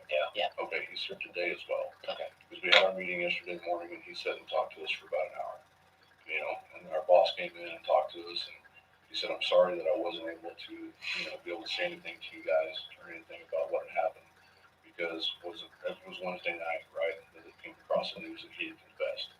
Is that correct? Yeah, late Wednesday night. Yeah, late Wednesday night. Because I was almost asleep, and Tony Brown calls me, and he's bawling his eyes out. Yeah. And I said, this can't be true. And then we pulled it up, and we seen that it was true. And my wife cried unconsolably for an hour and a half. I was trying to calm her down. I mean, it's just been tough on everybody. Yeah. So I can't imagine the way that those families feel. They've been absolutely ripped apart. Oh, yeah. And then to find out that she was pregnant with a little boy. They invited me to their gender reveal party, and then it got deleted. I didn't know who deleted it or nothing, but it just, no gender reveal party. So I believe that was supposed to take place on the 16th. Speaking of that, do you know who Nicole Utef? Other than seeing her on the news, sir, for the interview that she did. Yeah. That's it. That's the only person, that's the only way you know who that is. So, okay. Well, the other person, that Nicholas, that you guys have got going, Nicholas. you guys, for interviews that you guys have seen online, he's a bald gentleman. And in this interview on the news, he's sitting on a park bench with his wife right next to him. That was the gentleman I was telling you about that Chris were running with all the time. Okay. So we were running together trying to get 5K. Yeah. Okay. Gotcha. Talk to him. Okay. But no, I didn't know any of the other Thrive group outside of any of that. Okay. Because the Thrive party that we went to, we built a vision board, which I still have in my house, and my wife still has hers. And you're supposed to put your goals and cut out pictures and all that. So we done that with them. We ate supper with them. But like I said, that was, like February-ish or something. Yeah. Because I just met Shanann for the first time at our Antarctica Christmas party. Most recent one. Yeah, the last year's Christmas party. And I don't know what date that was or anything, sir, but because I text Chris and everything because we've been working together, long enough, and he wanted to sit by my wife and I. So we hollered at them. I got to meet Shanann, and found out how bubbly her personality was, just how awesome she was. And then I guess she had lupus, and by taking Thrive, it was able to help her. And so my wife is suffering from acid reflux and everything, and she said, well, that might help you. So I got my wife on Thrive, and she's been doing better ever since, And I thank Shanann for that because Juanita had to take medications all the time that just weren't helping her, So. It's a terrible circumstance, no matter how you look at it. It is bad. I mean, the only other situation I've ever been close to that would even resemble this at all, which it doesn't, would be my dad's passing. And that's the closest I've been to anything like that. I've been pretty fortunate in my life not to have anybody I know ever have any serious trouble, or nothing like that, or anybody else that I know personally pass. All my friends are still alive, by the grace of God, thank God for that. But to have something like this happen, the guy that I spoke with every freaking day for 2.5 years, and then just to go like that, and like I said on Friday when I met him, he seemed fine. He was laughing, smiling, he went to the console, and it might still be in the console of that vehicle that had gum. A little bubble gum deal. It was white, and it was a tangerine. And he gave it to each one of his girls and asked me would I like a piece of gum. I took a piece of gum from him. It's not off at all on Friday, at all. Just normal Chris. And I can't fathom what would have happened between that time frame for any of this to take place. I just can't. But, anything y'all need from me. Yeah, we appreciate that. I'm more than willing to help. Because I don't know what I can do at this point. Yeah. Well, obviously seek counseling because this has affected you. It's affected pretty much everybody involved, us included. Just especially from being out on the site, the folks who have gone through the recovery process. It's terrible circumstances. Once it was confirmed that something was out on the site, whenever I got drove home yesterday, because it wouldn't let me drive my truck, because I was fucking wrecked. And the gentleman that drove me home, I asked him, I said, is there any way that I can never have to go out to that area again? I can't stand being on that location because I knew her. I knew those two little girls. I played with my girls. My girls loved them. watch the news because if my daughter's CCC and Bella on there, I don't want to have to tell them that they're in heaven now. You know, I don't know what else to do. Yeah. But I'm sorry I went out to location on Tuesday. But it just No, no. didn't sit right with me. And You honestly, don't have to apologize. Don't worry. I think that's a very astute observation that you picked up on something's wrong, and just that you put together the totality of the circumstances. I think you went out there just to even ease your mind a little bit to say this. Well, yeah. This can't possibly be. so when I talked to you guys on Wednesday, before anything came out, later on that evening, I told you I wanted to help you do whatever I could. Whether it was find the girls, if Shanann just went away or whatever she did with her friend, or clear his name. Because I honestly thought at that time he was innocent.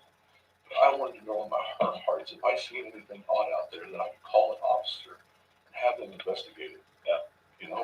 And that's why I was out there. No, and I think that's a very reasonable explanation. Yeah. Absolutely. This is kind of for later down the road when, like maybe as defense counsel finds something like this. Right. And then wants to make some story up.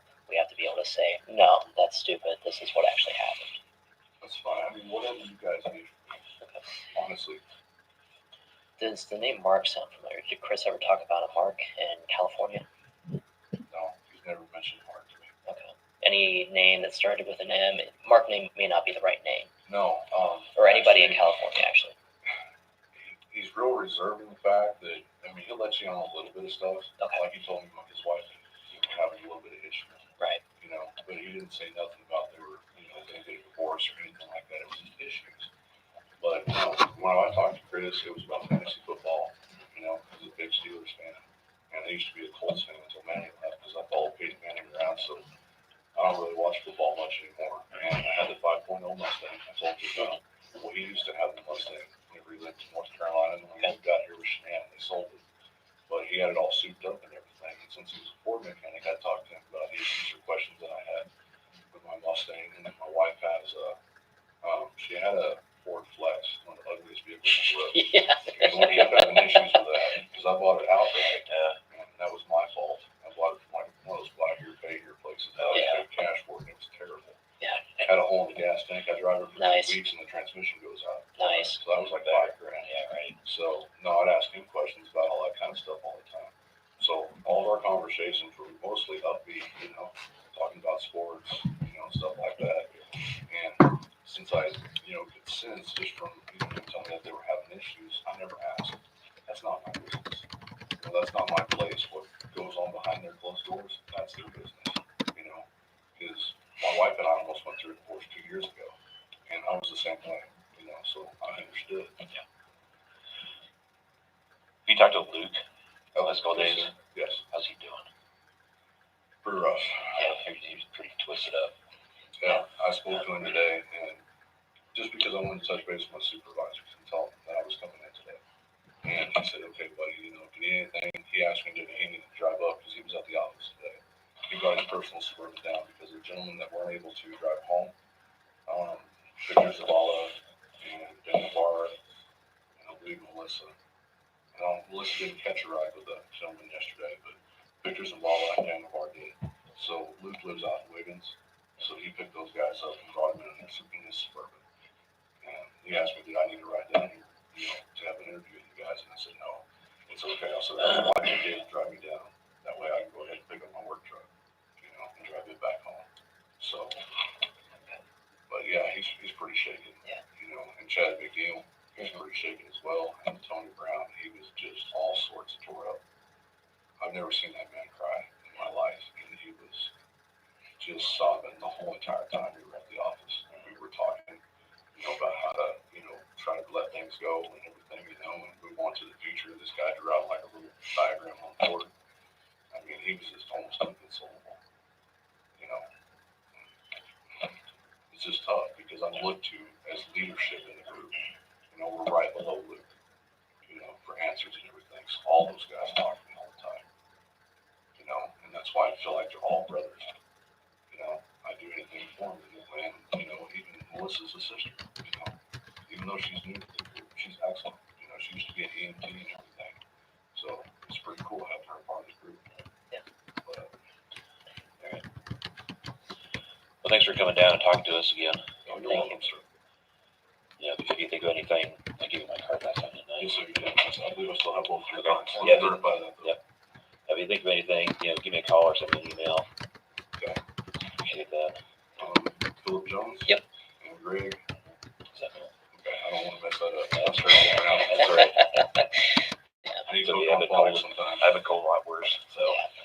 But make sure you talk this whole situation through with people just for your own mental health, because this is a terrible situation, Yeah. no matter how you slice it. So everybody's been affected by it that was close to him, family, coworkers, Yeah. neighbors, pretty much everybody, No, the whole I community. wish that I knew, but like I seen on Facebook, they're raising a GoFundMe page. Okay. To be able to, I think, get Shanann girls back out to North Carolina so they can be, paid to rest properly. Oh, yeah. And I called him and asked him if Anadarko wanted to donate. And he went to some of the higher ups. All I got to do is take a picture of that link and go and send it to them. And I think they're going to try to donate to be able to help out the Oh, that's family, good. to get them back home. That's good. Because all of us were blindsided by this. Oh, yeah. Yeah.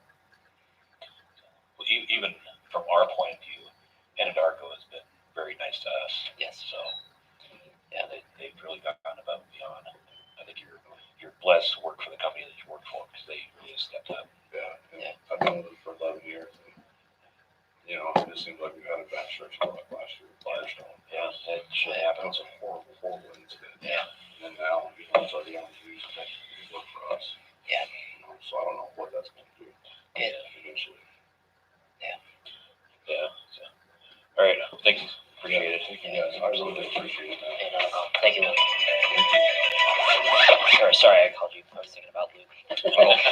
I wish I was Luke, man. That's a 6-figure job right there. I can't believe what he does. I found out he's leaving our group. He's going to be an area foreman. It sucks, because we don't. My bad, scroll up. Well, you do whatever you need. So, hold on, sorry. Okay. Sorry about April. So we wanted to sit down with you again for just a few minutes, clarify some timeline stuff, and ask a few more questions here. Okay, I'm glad we got through that. Sorry that it had to replay.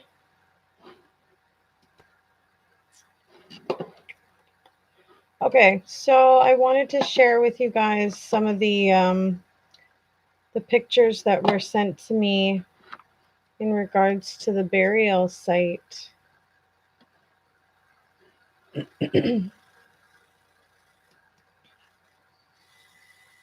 Which many of us we're not able to see and to get to, right? So it's nice to see these pictures and have somewhat of closure.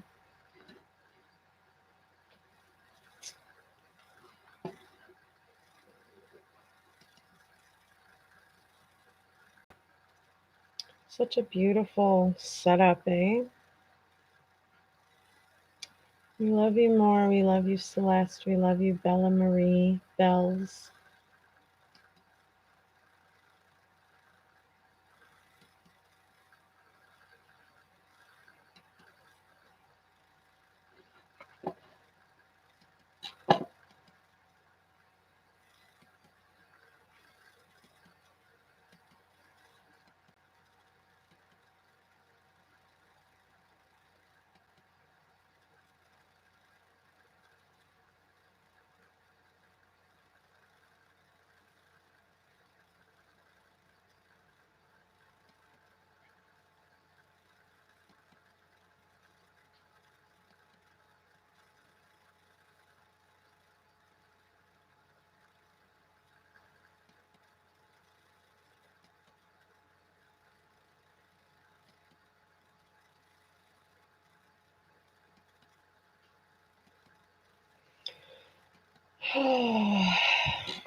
Well, may they rest in peace.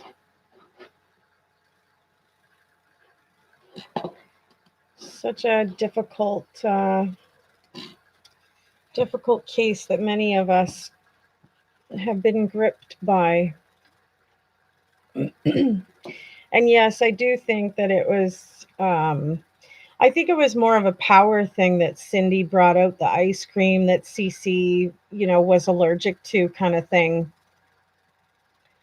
But I would like to imagine that as the grandmother, she would never actually feed something that was, an allergy to a child.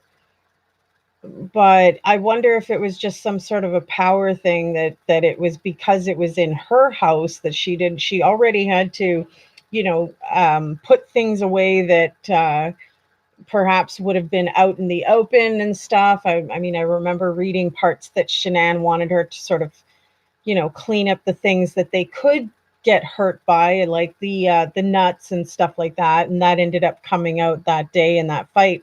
And I wonder if it was just a power struggle of, this is my house and you're not going to tell me what to do in my house. And, you know, maybe she was even just challenging that there perhaps wasn't even an allergy or something. I mean, I don't know, but and really the only person that could tell us, but we're not sure would even be honest about it, would be Cindy herself. So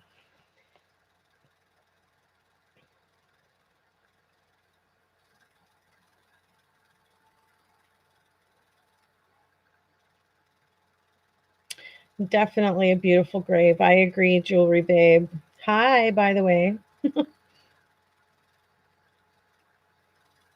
But definitely a beautiful gravesite. I love that they did the benches so that, anybody visiting who was close to Shanann, I could see her best friends, perhaps even the Ruziks coming and just sort of sitting and spending some time emotional with, their loved one. I know I've done that at my sister's grave, not gonna lie.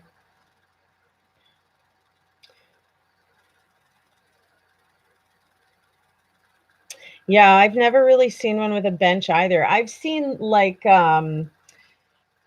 brick benches kind of thing, like it's one slab of a cement. I've never seen that beautiful setup like that, It's kind of a curved bench, and you could really kind of put your feet up and just sort of rest your back against, the photo and talk to the girls, really. I say girls, but I mean all of them, Bella, Cece, and Shanann.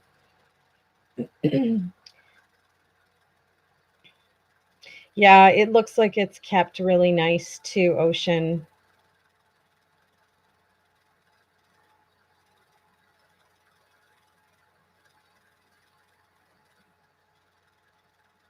It's absolutely disgusting what they had to do. And that the fact that they couldn't even have an open casket because of all the oil and everything, Lynn, like I totally, totally agree with you on that.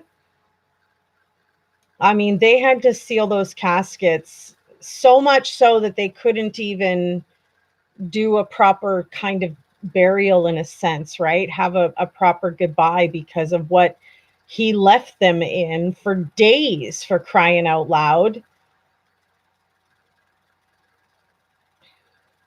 So goddamn frustrating. And I've said this before, but I mean, it seems like he's just content. No mortgage, no groceries, no bills, no, nothing. Plus, he's still told what to do and how to do it. He seems quite content, like this isn't even much of a punishment. That's a good question, Lily. I don't know if Shanann's was actually open. Maybe somebody who I had seen some of the funeral, but the parts that I saw, they were wheeling them in on the casket holder into and out of the church. But I don't know if inside the church if there was any kind of open casket for Shanann inside the church.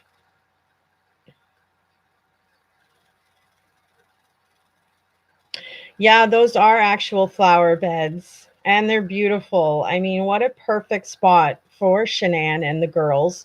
She loved to keep her home immaculate. She always had beautiful things.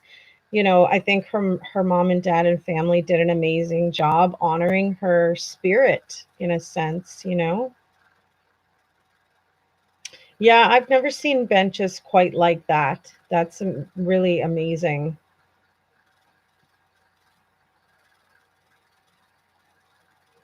You watched the whole funeral mass and service, Yvette. Did you happen to notice if there was if there maybe they were all three closed casket? I'm not sure. I know that they couldn't do it with the girls, Bella and Cece. All were shut inside.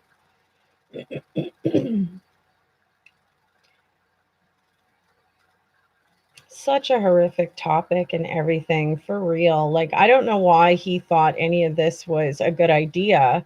His entire life is going to be spent behind bars. And I mean, who knows if he's going to be able to be safe for the rest of his life after doing what he's done.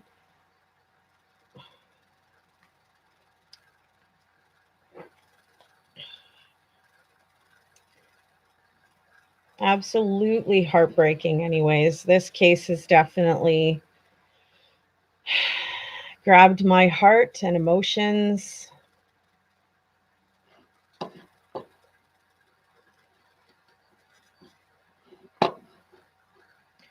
The other items in this file folder here, folks, are basically just the pictures of the survey site and stuff.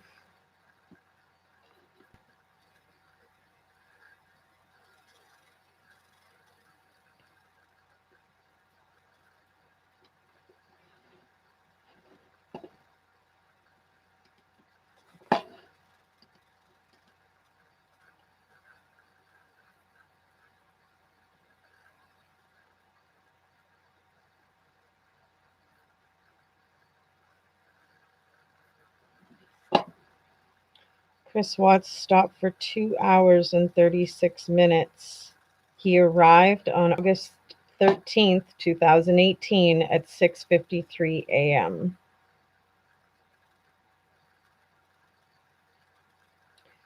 So clearly, I think we can now almost verify with this timeline, you guys. It's safe to say that he probably did attempt to kill the girls in the house. And when that didn't work, and I mean, it honestly takes like 4 to 5 minutes from what we've heard from experts for, strangling and smothering. It takes, more than a few minutes for that to be, completed. So, and I did see the shadows of the little shadows, and I always thought that must have been the girls. And I mean, now that this story's coming out that, they woke up and whatever, and we're seeing right here that he was stopped for 2 hours and 36 minutes and arrived at 6:53 a.m.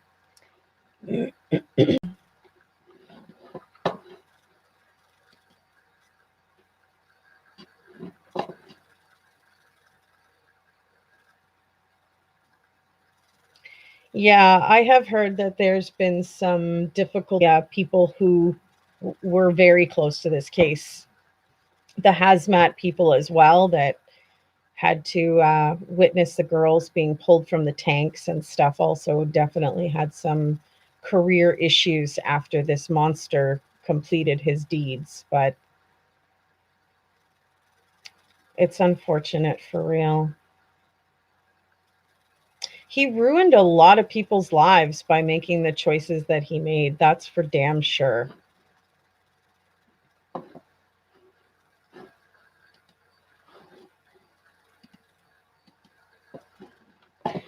But for 2 hours, you guys, seems as though he definitely was completing this.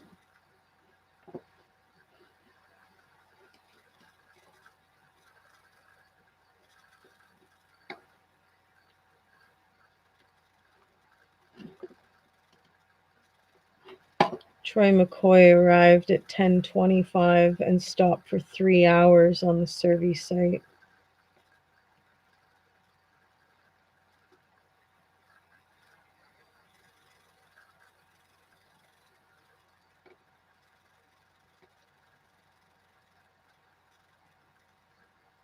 Chris Watts stopped for 3 hours and 13 minutes at 9:39 a.m. That's when he was stalling Nicole Atkinson and the police and everybody at his house, right?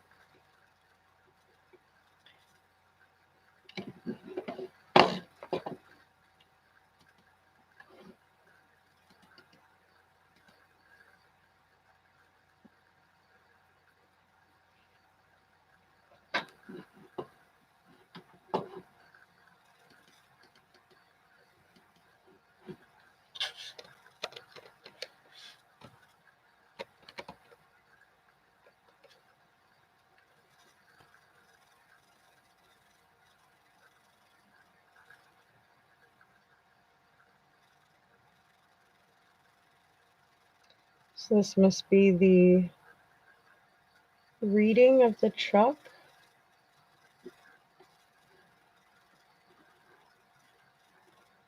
How long it was stopped, how long it was idling, how long it was driving.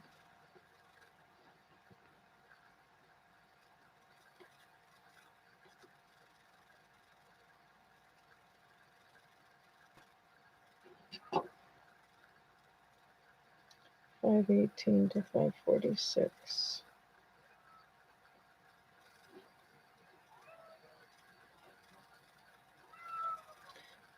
4:40 p.m. on the 9th of August. 5:18 a.m. on the 13th. So his truck was parked basically for the weekend. 2905 Saratoga Trail. Can somebody refresh my memory? What the heck? Was this the place that they were going to move to? I can't remember right now. Does anybody know what that address is? 2905?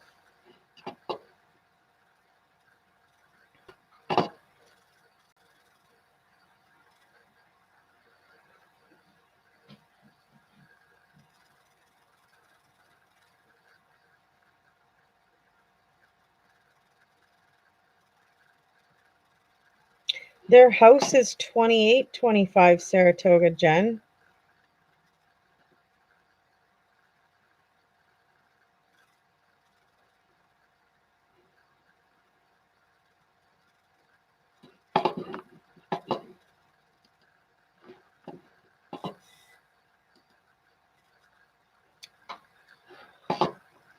Crying out loud.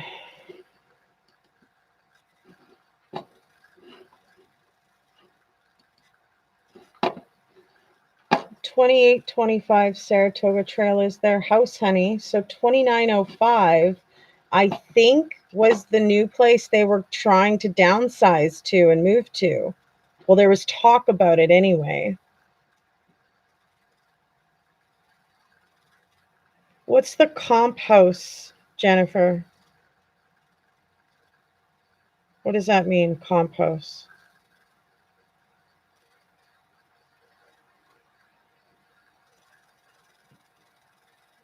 Yes, I think that's the house that they were talking to the realtor about. Yes. It was a downsize, something more that they could afford without necessarily leaving the area.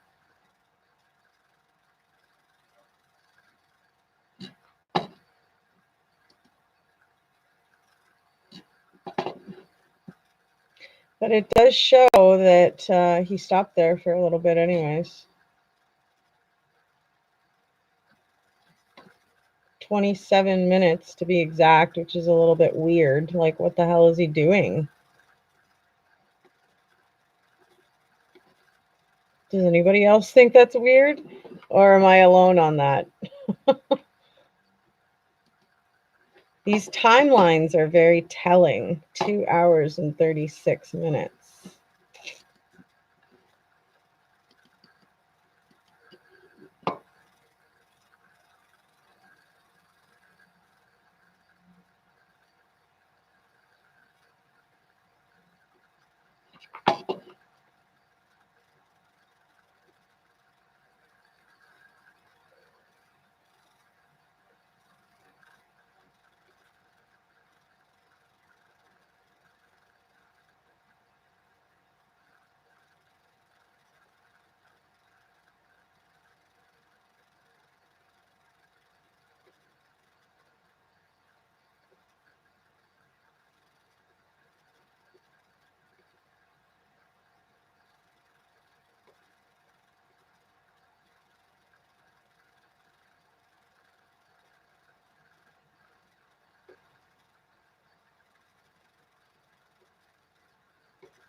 What was he doing there for half an hour, though, when it's just a slab of concrete? Like, what the hell is he doing? Was he thinking that that might be a good spot to put them or something? Because I remember the officers going out to check this location. I remember that being a conversation.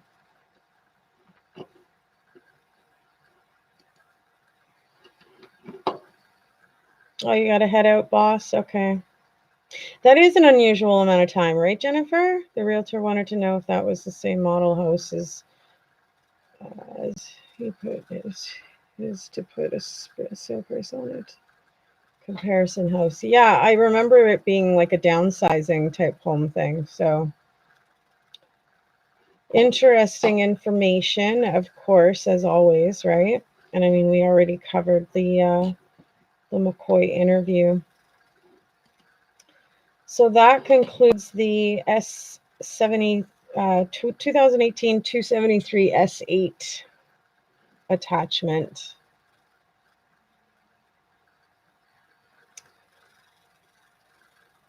I really hope that one day we can get the whole truth and nothing but the truth. But I fear we may never know.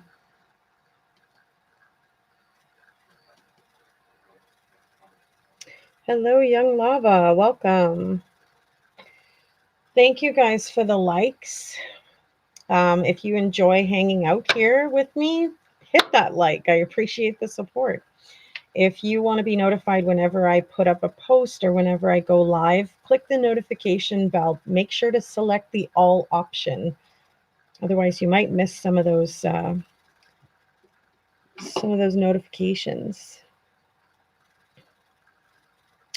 Where he changed his clothes was supposedly off of what highway? Why am I thinking 11 or something? I don't know, but it wasn't that site though. It was a dump site that he had went to drop off his murder clothes and, you know, the girls' blankets and stuff like that at this dump site. Then they were able to recover it like that.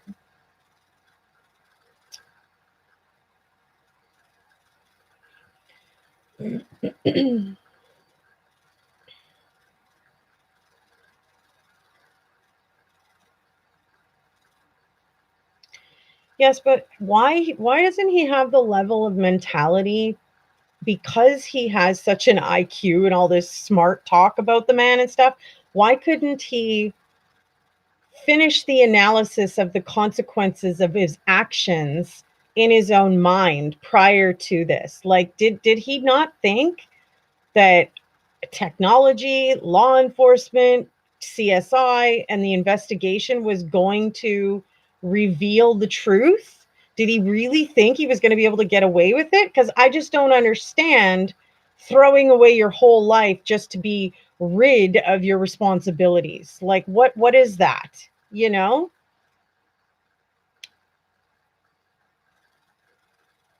Like, how did he not think that there was consequences to what he was doing that was going to completely jeopardize his own freedom to do whatever he wanted with Nicole Kessinger?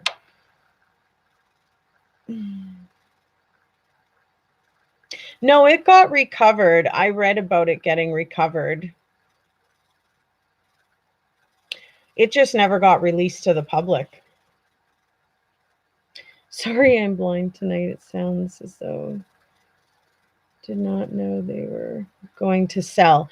No, but I mean, remember that she was also the one saying that when she got home, she was going to be selling things out of the house and, getting ready to move the girls kind of thing. She wasn't going to be left to feel so heavy and unloved and unappreciated and everything, pregnant and all that. Like, yes, she wanted it to work, but I remember some of her text messages with her friends, basically stating that she's not going to go through this pregnancy completely depressed because of him, kind of thing. Like, if she has to move on, she will, right? She was a strong woman, though.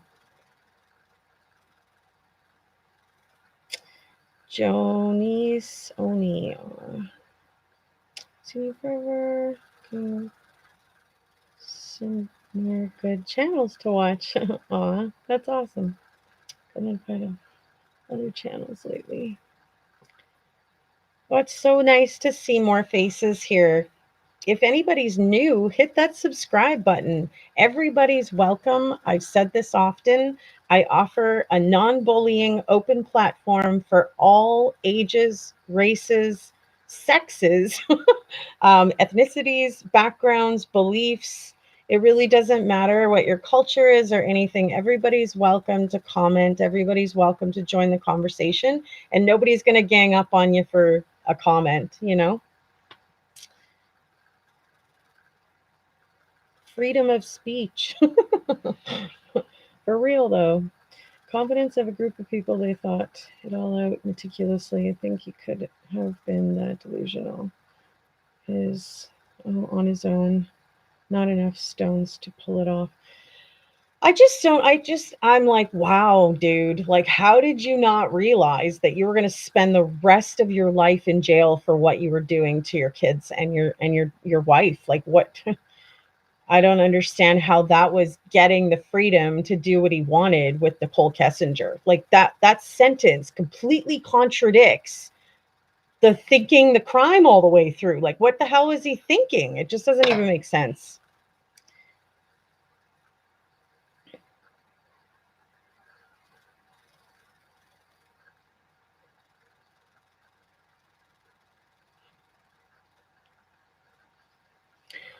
Brenda, hello. I do believe they had a good chance of getting away with it if it's not for the late flight Nicole Atkinson showing up. Possibly, if the crime could have been backed up timeline-wise, he may have had enough time to get rid of his evidence in a sense, but I just believe that the technology is too strong to, to let somebody get away with this kind of thing. Not to be insensitive, but he said she released herself. I would think the kids would have too. Wouldn't that have been evidence in the house or car, especially? He said she had given birth. Yeah, I believe that he saw, everything protruding and whatnot. I think that that's why he wrapped her up in the sheet.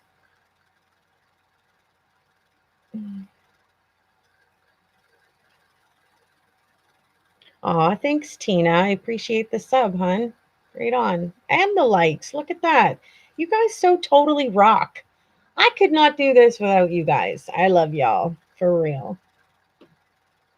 He had an absence of consequence. It's a mental condition. That's just crazy.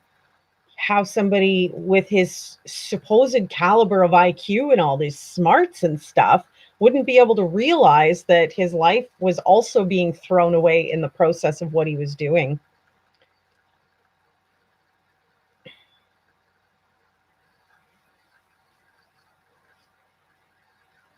I definitely think the girls would have relieved themselves, and that the cadaver dogs would have picked up on that.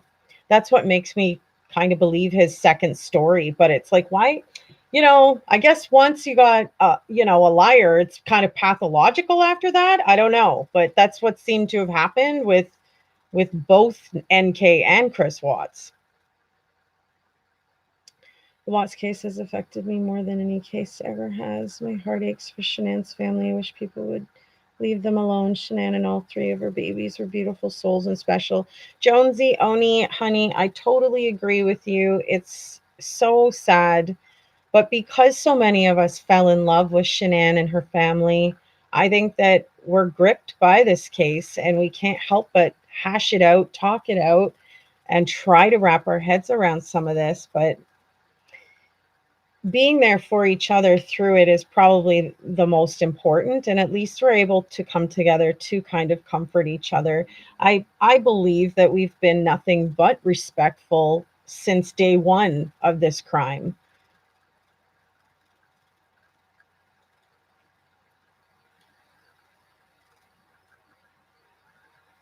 Yeah, he definitely had a one-track mind. Maybe it was all that stuff he was putting onto and into his body.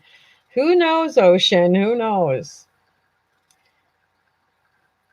The fluids would have gone through the sheet. Yeah, but depending on how quickly he kind of got that out of there. That's why I think the dog located on in three spots in the home. Located in the bedroom, located in the, I believe it was the landing or the stairway, and located in the garage, and then lost it. So like lost the scent or whatever.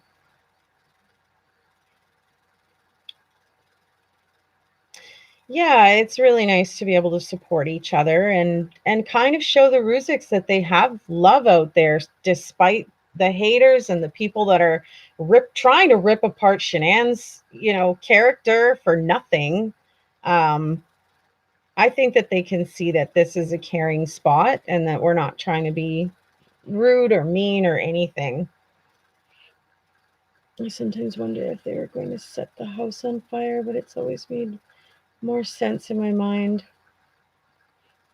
He had plans to blow up the batteries. Yeah, I believe he even stated that too, right, Brenda? That he had thought that maybe, it was a good idea to blow everything up, but he didn't want to hurt other people that were around there, which doesn't make any sense because I mean, there's not a whole lot of people in that area and stuff, but the mentality just is mind blowing, how any of this was a good idea, and the thought process that we can kind of see happening, just is insane. So what if the girls raising again was their spirits or ghosts? I mean, if he's this cuckoo, anything is possible.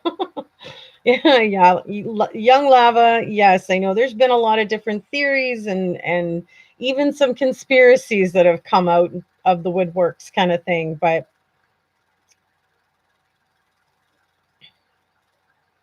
I totally agree with you, Susie Homemaker, that the scent was lost due to the body being moved from that point and driven away, so it was gone. Dogs are smart, but they're not that smart, right? To be able to follow where the scent is going on a truck with all the other stuff getting in the way. Yes, we do have pure love for them. So many of us fell in love with this family after watching all the Thrive videos, and I think our hearts just warmed to wanting to show the Ruziks online love. That we aren't all haters. There are a lot out there, but you know, damn it all in anyways, we're not going to contribute to that.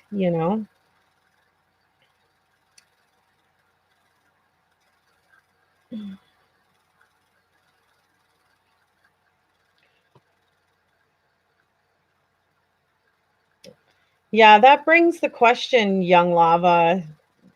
How do you know, when your child is young that he or she is not just a quiet, reserved, submissive, listening, good child versus somebody who might grow up into a psycho, right? It's kind of scary.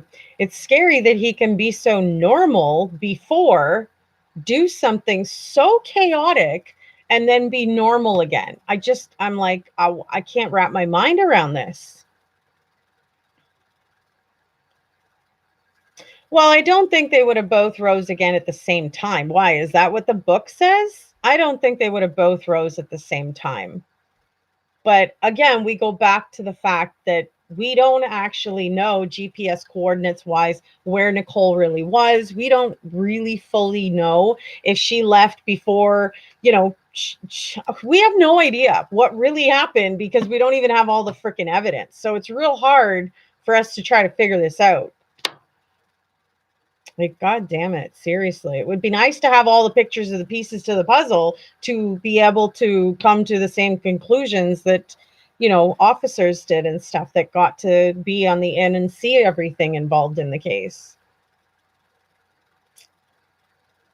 I can't even imagine the planning that would have had to have gone on, Brenda. That's completely a valid point. Absolutely mind-boggling. And with how technology records and stuff, like, geez, how come we don't have any of that on record? Can't we Google that with our Snowden stuff that he created? Can't we just, there's got to be a way, kind of thing, is what I'm thinking. Yeah, we regularly meet Wednesdays, 6 p.m. Central Time, right here for the Wicked Watts Wednesdays. That's what I've nicknamed it. And then Sundays we meet face to face at 1 p.m. Central Time just to hang out and just chat about random stuff. It's not structured, So it's just talk about life, talk about our week, talk about anything that may have happened, good or bad, just kind of chill and chat face to face. Tea, coffee, wine, beer, whatever you're having, kick back and enjoy some friendly chitty chat kind of thing. Don't mind me when I get all frustrated with my freaking technology and I start cursing at it, though. Some of you guys heard that today. Makes me so mad sometimes. Seriously. Yeah, there's still 200 plus pages missing, Brenda, of the discovery. You're completely right. Did we see one or two shadows by the car? Yes, that's what the book says. He felt like it was paranormal. Interesting. Interesting. I really want to kind of read that, but I don't want to buy it to support it.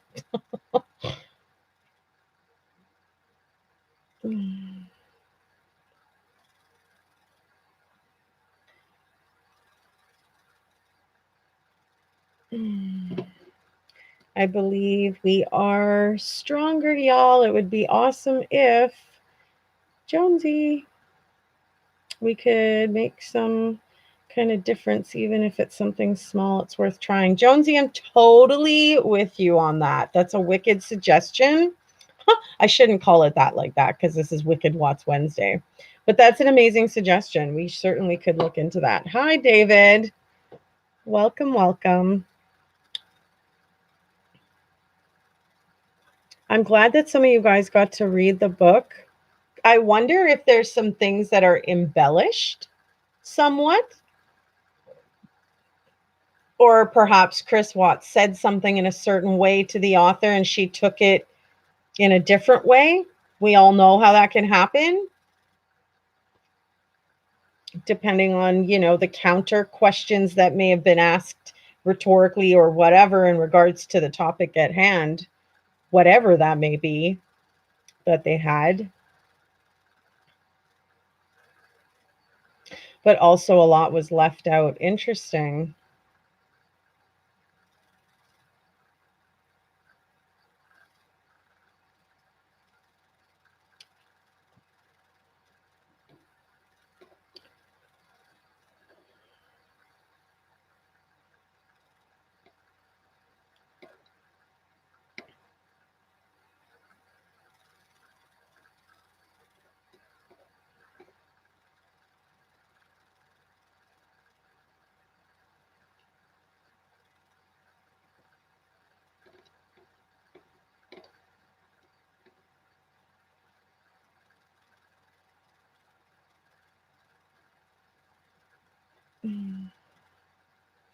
Yeah, it would be cool to show the book for sure, but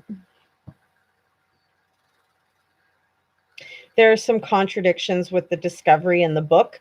See, and that's what makes me concerned, because it would appear as though the discovery was verified by law enforcement, whereas the book is verified by an author.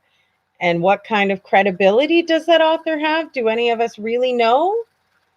Right? I don't know. So I think that Chris Watts is the Canadian Air Force Colonel Russell Williams. Psychotic exception, psychiatric stated that the textbook cases to compare these people to.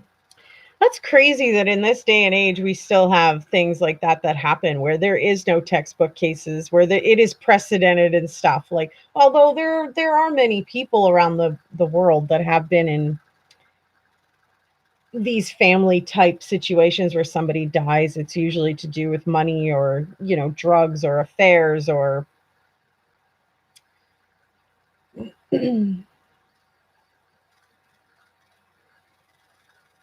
he mentioned ghosts again in the book.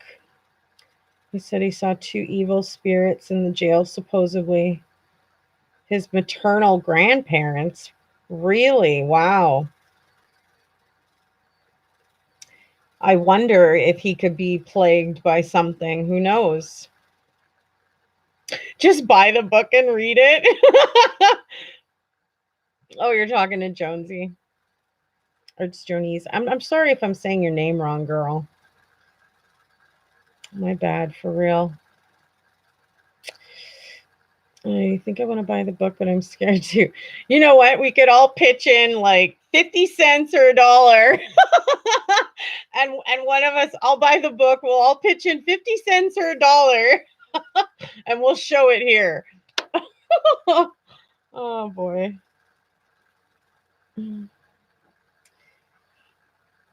It is said that he saw her eyes fill with blood, but the discovery reads her eyes were clear and white. Yes, but that's on one person. The other person he was stating had bloodshot eyes. And I can't remember the exact detail of which way and who it was, but I believe it was in regards to one of the children, and it was in regards to Shanann.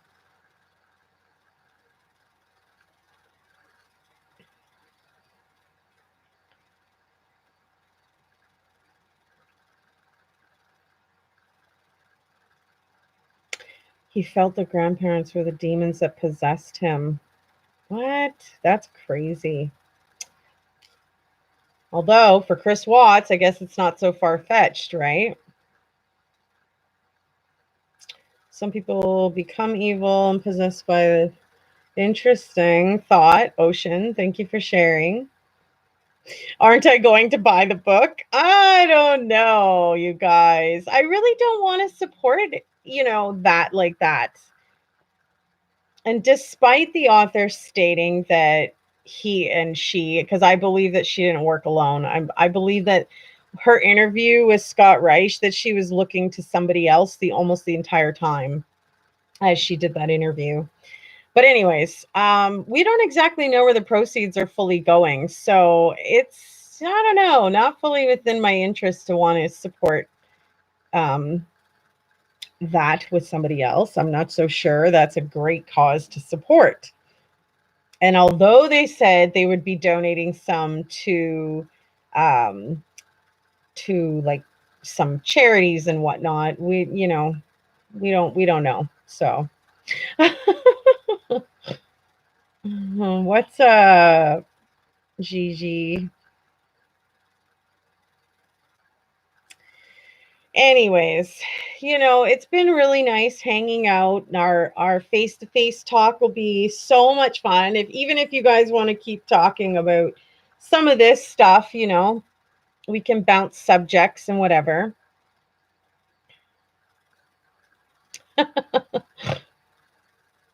I'm so happy you have a baby face, honey. That's awesome. Yeah, no doubt, Ocean? That's a decent idea. Oh boy. Oh, really? Definitely don't want to support that. Anyways, I love you guys. We're 2 hours, 20 minutes in. I don't want to keep you all day and night. Help me with the link to what, honey? The link to what, Gigi? Number one, Christopher Watts is not to be trusted. No doubt. I'm trying to keep a light mind about this all. I mean, it's absolutely heartbreaking, right? But to think about the intentions of other people and whether or not to trust that and put mine into it is something I question, and I'm not so sure I'm willing to do. I'm really leaning towards Ocean's idea. Anyway, I love you guys for hanging out with me. I thank you for listening to my venting yesterday. It's such a shitty day, god damn it. Anyways, much love, you guys. If you enjoyed this evening, I really appreciate the likes. And if you're new, hit that subscribe button. The link for what though, honey? I got links for every single, social media. I got links for my merch store. I got links for like which one? The channel? Like, I don't know what you mean. Oh. Yeah, no, I'm really happy to see some new faces here. It's really sweet that there's some new ones, and I hope to see even more, and that we can have cordial adult conversations and hang out, They won't make any money off of a used book. Yeah, that's true. That's very true. And that's, I think, my goal is like recycle kind of thing, We've already got a few people that have bought it off of my channel, so I can imagine. Gigi, honey, you're not making much sense. I don't know which link, doll. I've got like a whole page. I can't even print them all, actually. Like, I was going to copy and paste it, but that's not going to work because I can only fit in a certain amount. Oh, the link to this channel. All right, here. I don't know why you need the link to this one, though. You copy and paste that, it'll get you there. Oh, okay, folks. I'm going to finish my salad. I'm having ice water again. I'm going to try to take a break off wine for a while. Anyways, I hope you guys all have a great rest of your evening, no matter where you're from. I hope you have a safe and happy rest of the evening and rest of the week. Hopefully it flies by, and we'll be right back here on Sunday hanging out at 1 p.m. Central Time. So I really appreciate your online love and support, and much love. And I'll see you guys again for Wicked Watts Wednesdays next week, 6 p.m. Central Time. It's TGIS. Thank goodness it's Sherry. Hope you guys all have a great night. Much love. We'll see you again soon. Bye for now.